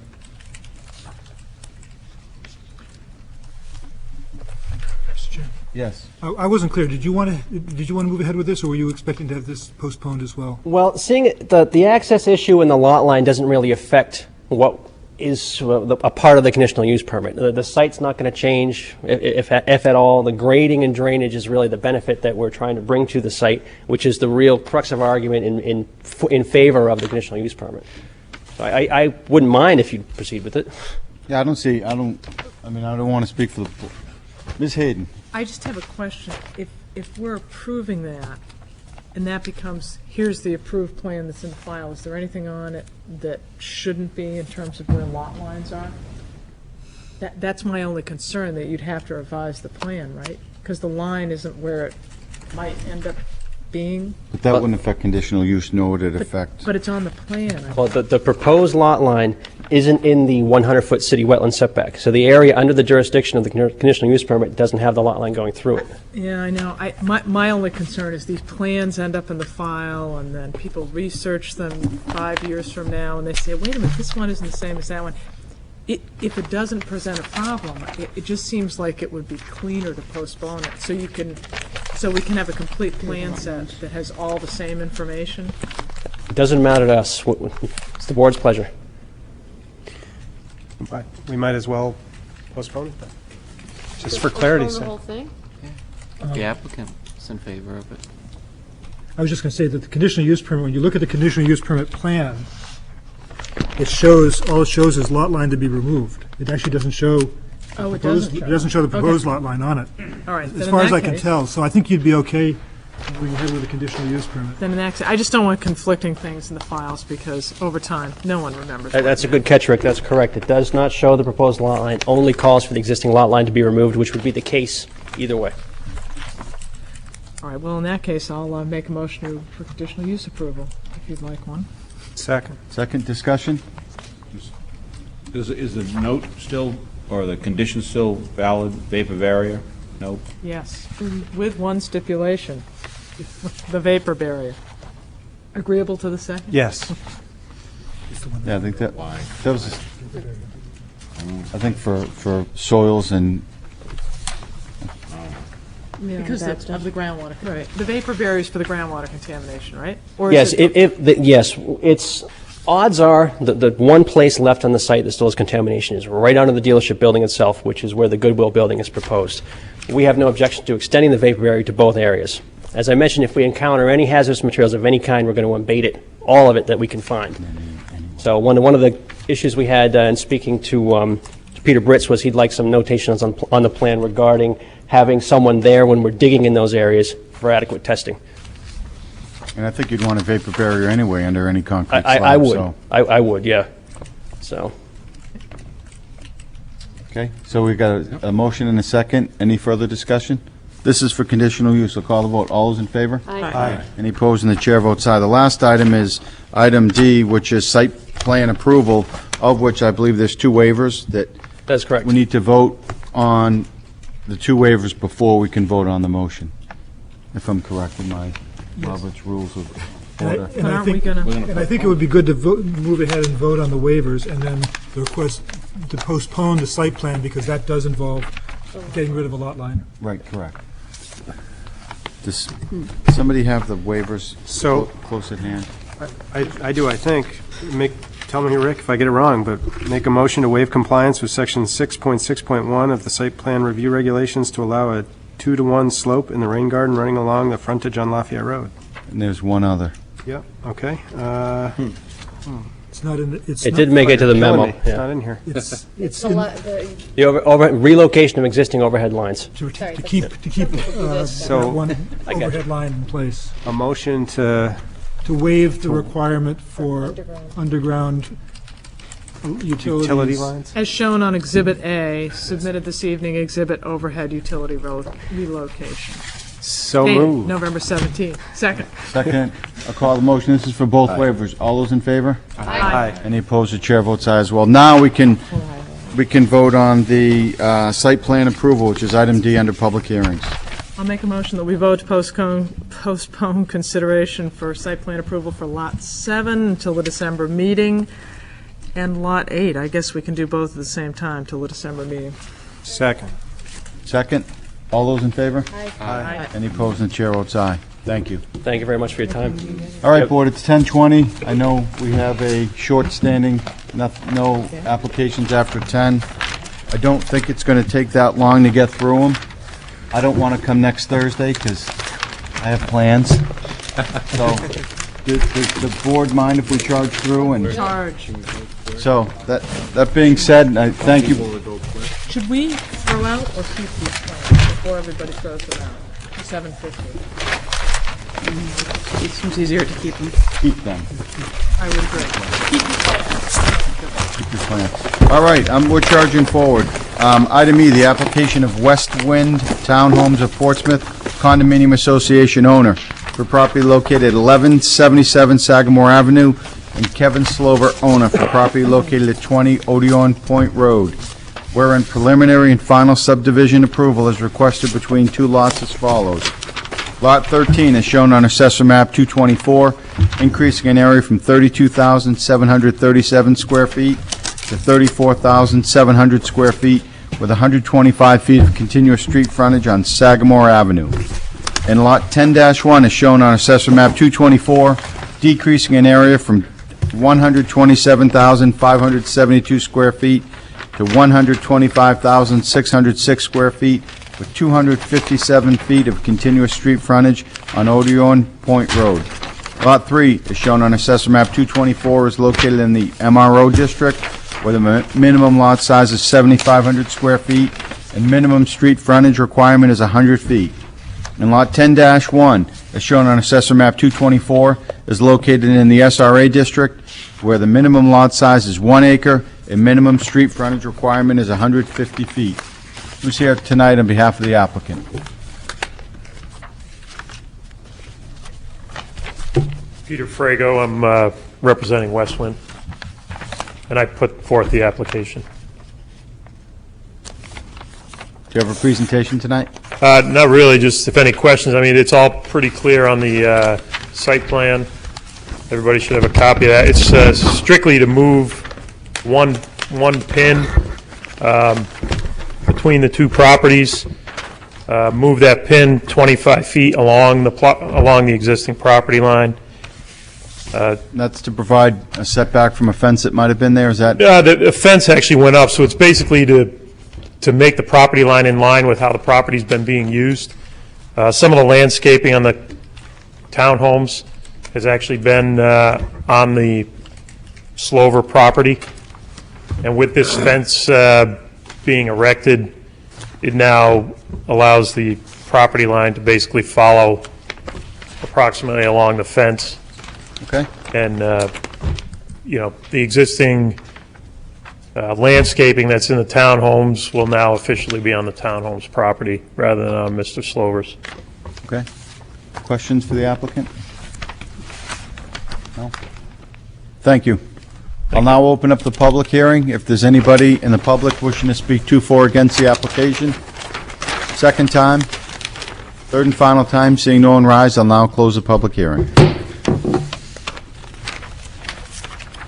Ms. Geffert? I move to grant preliminary and final subdivision approval as requested with the following stipulations. All property monuments shall be set as required by the Department of Public Works prior to the filing of the final plat.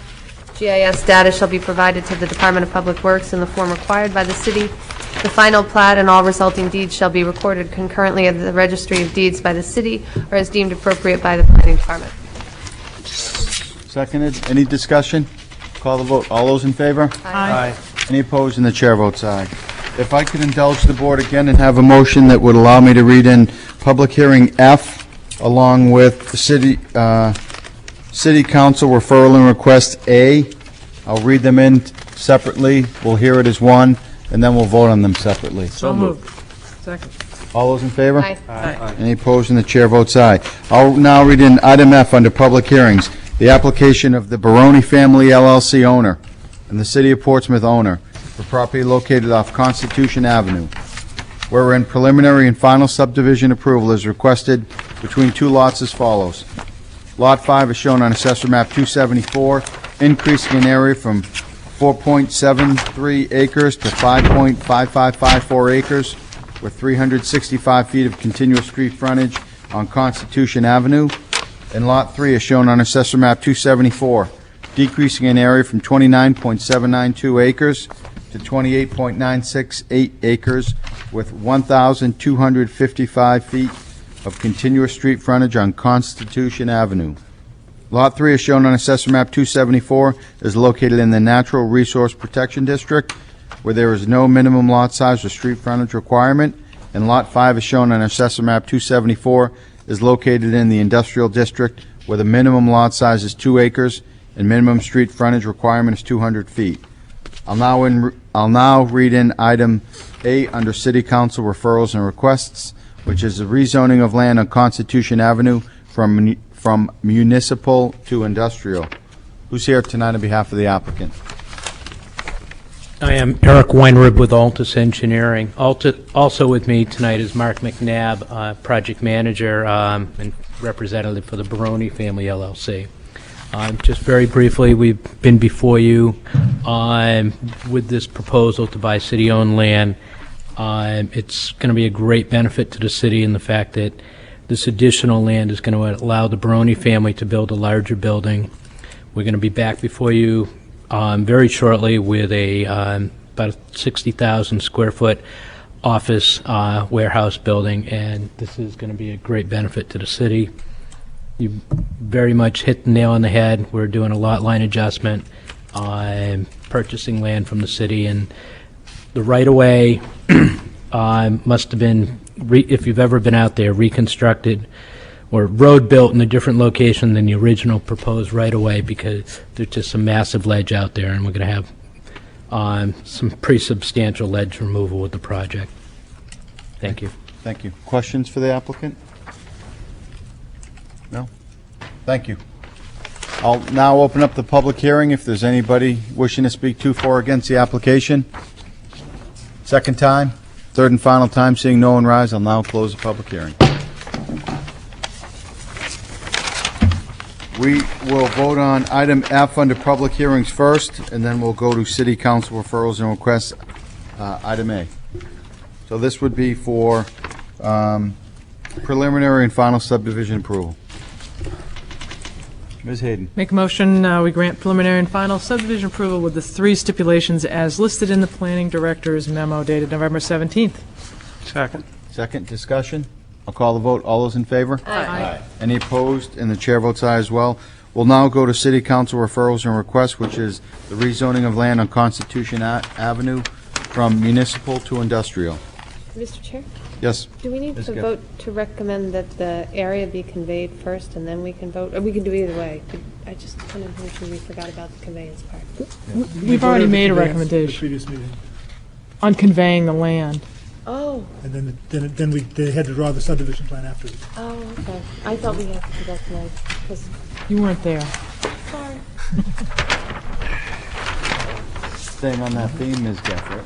Yes, I was thinking it was about time to move, that we recommend to the city council that the land on Constitution Avenue be rezoned from municipal to industrial. Second. Second, all those in favor? Aye. Any opposed? And the chair votes aye. Thank you. All right, we will now move on to item G, the application of Tain Properties LLC owner for property located at 195 Commerce Way, requesting amended site plan approval to realign head-in parking to eliminate the existing concrete retaining wall and revised driveway entrance with related paving, lighting, utilities, landscaping, drainage, and associated site improvements. Said property is shown on Assessor Map 216, Lot 8, and lies within the Office Research District. I apologize. Board, will you indulge me again to allow me to read item H in as well? We'll hear them together and vote on them separately. So moved. Second. All those in favor? Aye. Any opposed? And the chair votes aye. Thank you, Board. I'll now read in item H2, so we'll hear items G and H together. The application of Tain Properties LLC, owner for property located at 215 Commerce Way, requesting amended site plan approval to realign head-in parking to eliminate the existing concrete retaining wall and provide a sloped planting bed along the front of the building and revised driveway entrance with related paving, lighting, utilities, landscaping, and associated drainage and associated site improvements. Said property is shown on Assessor Map 216 as Lot 1-8 and lies within the Office Research District. Who's here tonight on behalf of the applicant? Thank you. I am Patrick Crimmins with Appledore Engineering. I'm here tonight on behalf of the applicant, Tain Properties LLC. We're here before you tonight for an amended site plan application. This plan was previously approved by you folks back in September of 2010. And the plan itself, the design intent remains the same. It's to consolidate the two multi-driveway entrances to the parking lots along Commerce Way. We're still doing that. We're realigning the parking to provide head-in parking. We're still doing that, and we're still, there's still landscape enhancements, lighting enhancements, and drainage enhancements. There's two changes to this plan, really. The first is between the two buildings, 195 and 215.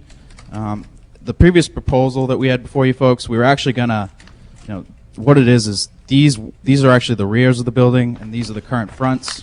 The idea was actually when they renovated the buildings, they were going to flip them and have the fronts be the backs and the backs be the fronts. That's no longer the case. So what we're now doing is we're holding the back curb line of 195 Commerce Way and working our way across with your 19-foot parking, your 24-foot aisle, 19-foot parking, and holding a new curb line. And what that allows you to do is eliminate an existing 4-foot concrete wall along the front of this building and to construct a nice landscaped slope. It's a lot more aesthetically pleasing than what's out there now. The second is we had straight head-in consolidated driveways. We've changed the configuration of those driveways. They're more winding, and those driveways do allow for fire truck circulation. We did provide a plan to the fire department, and what the purpose is to provide these winding driveways is what they want to do is really enhance the landscaping of the frontage of these buildings, and they're going to construct landscape berms, which will help provide screening to the parking areas. And I don't know if you folks have driven down there, but if you look out back here, there's a lot of industrial sites, tanks. It's just really an eyesore, and the intent here is to really help try and screen that from the roadway view. So That's the change in site plan. There were 4 stipulations from TAC,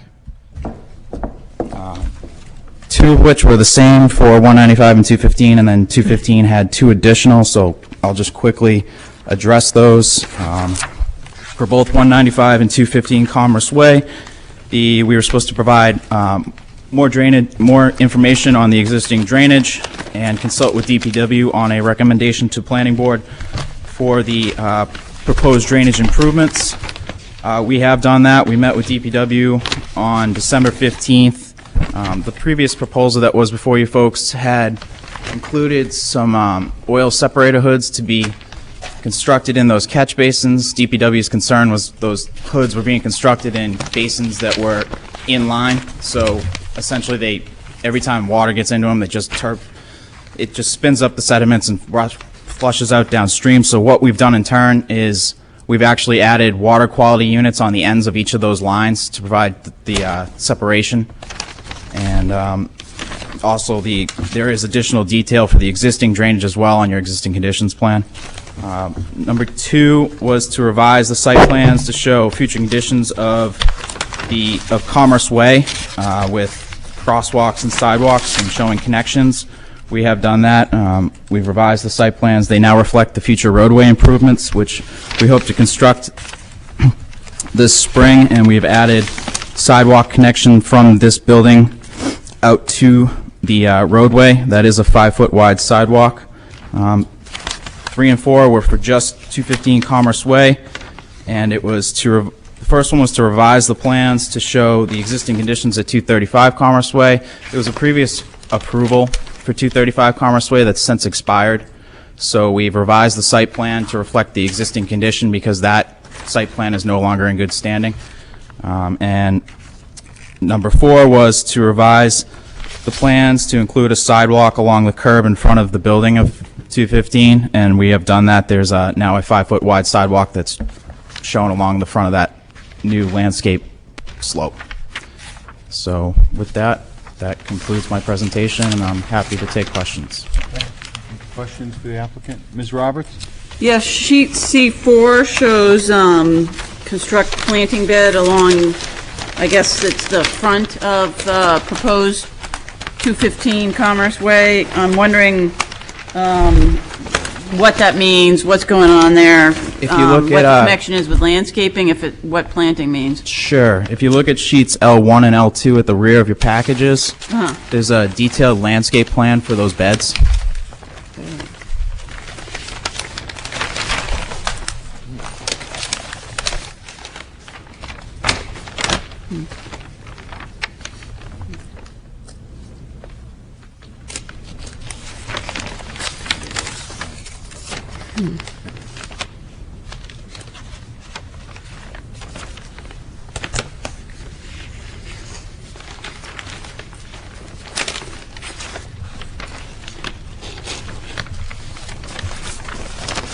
Sure, all set.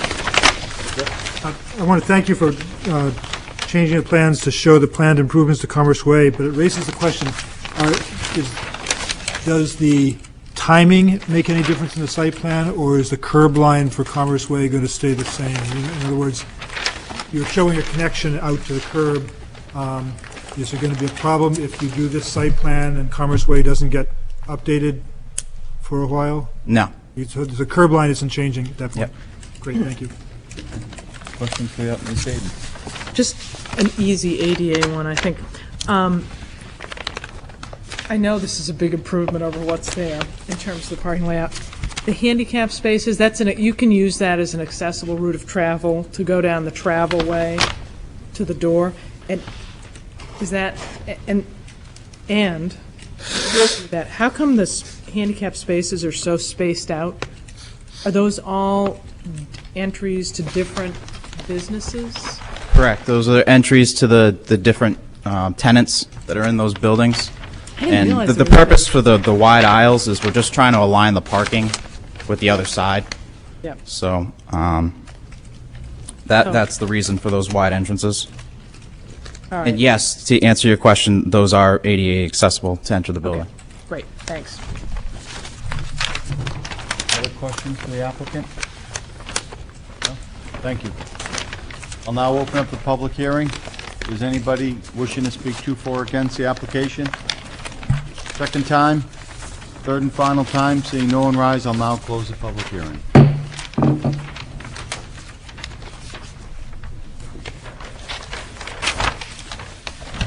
I'll make a motion to vote to grant site plan approval for 195 Commerce Way with the following stipulation that they prepare a construction management mitigation plan prior to the issuance of a building permit. Which is application B, public hearing, by the way. Do we have a second? Second. Second discussion? Call the vote. All those in favor? Aye. Any opposed? And the chair votes aye. Item H for 215 Commerce Way for site plan approval. Make a motion to grant site plan approval as requested with the one stipulation in the November 17th memorandum. Second. Second. Discussion? All those in favor? Aye. Any opposed? And the chair votes aye. Thank you. We've got two things left. Under City Council referrals and requests, item B, subsurface investigations and site plan review regulations. And this is, again, something that was referred by the City Council. We've started doing some research on the, on this, including looking at examples of ordinances and regulations from a variety of communities. But we think that we need to have more discussion about this and what's appropriate for the city. And so we're suggesting that we schedule a work session sometime in January, not July, January 2012, to talk about this, and that'll give you time to kind of go through some of these draft ordinances or sample ordinances, and us some more time to do some more research on the topic. Okay.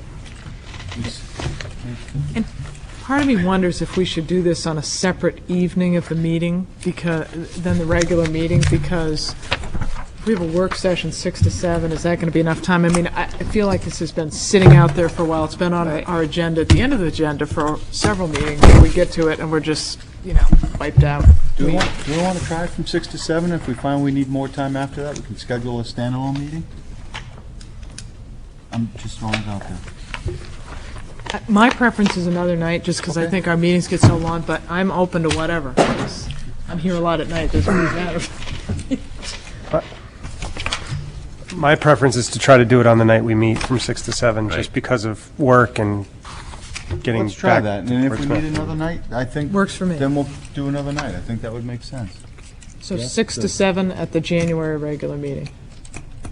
Maybe we can have some coffee and donuts like at 5:45 as a post-holiday gala. Just a suggestion. I'm just saying. Oh, what a great idea. And that doesn't require any action, correct? No, we'll just say that. And then the other business, appointment of the Capital Improvement Plan Subcommittee.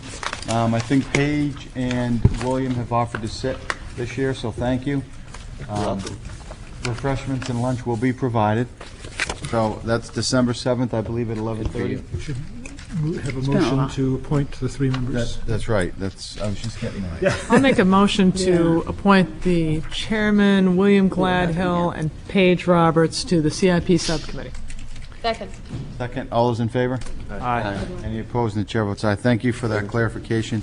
Planning Director's report. I think we distributed a memo from the city attorney regarding separating out the discussion of possibly acquiring land from the subdivision proposal, and because we have a subdivision proposal that's in discussion, he recommended that we just stop talking about acquiring land until such time as that's been taken care of. So just wanted to let you know about that.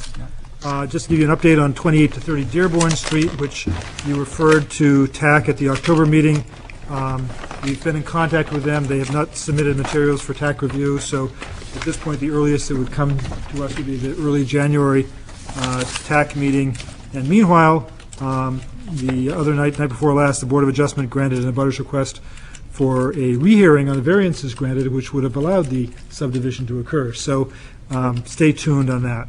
Okay. And then finally, we have these 4 meetings that are coming up that we wanted you to be aware of. You're probably aware of all of them already. There's a meeting by the Department of Transportation on November 29th on the Memorial Bridge Plan. I think it's a public information session, maybe a forum for input. We have our report on, a preliminary report on the downtown parking supply and demand study that Nelson Nygaard is doing for us, and that's on December 1st. December 6th, we're having a neighborhood meeting in the Levinson Room for the Kate Street area to talk about rezoning options and land use issues in that area. That's following on the discussion you had, the vote you had to recommend rezoning that narrow strip of land at the corner of Kate and Bartlett from industrial to business. The city council did not support that because of a lot of neighborhood comments, so they requested us to hold a neighborhood meeting, and that's what we'll be doing then. And then finally, on December 12th, we're going to have twice as many tables out here. I don't know how we're going to do it, but we're going to have 4 boards out here talking about downtown development, City Council, Planning Board, Economic Development Commission, and Historic District Commission. And you're not in charge. Was the Board of Adjustment invited to that? And the Concom. So that's it. And that's going to be hosted by whom? That's going to be hosted by council. Okay. Pizza? Two other things. If everybody could just stick around for a minute after the meeting. What? If everybody could stick around after the meeting for a minute, please. And then I just want to wish everybody happy Thanksgiving. I think it's next Thursday, so by charging through tonight, we don't have to meet next Thursday night. So I'd like to wish everybody happy Thanksgiving. So with that, do we have a call for adjournment? So moved. So moved. Good night. Thank you. Thank you.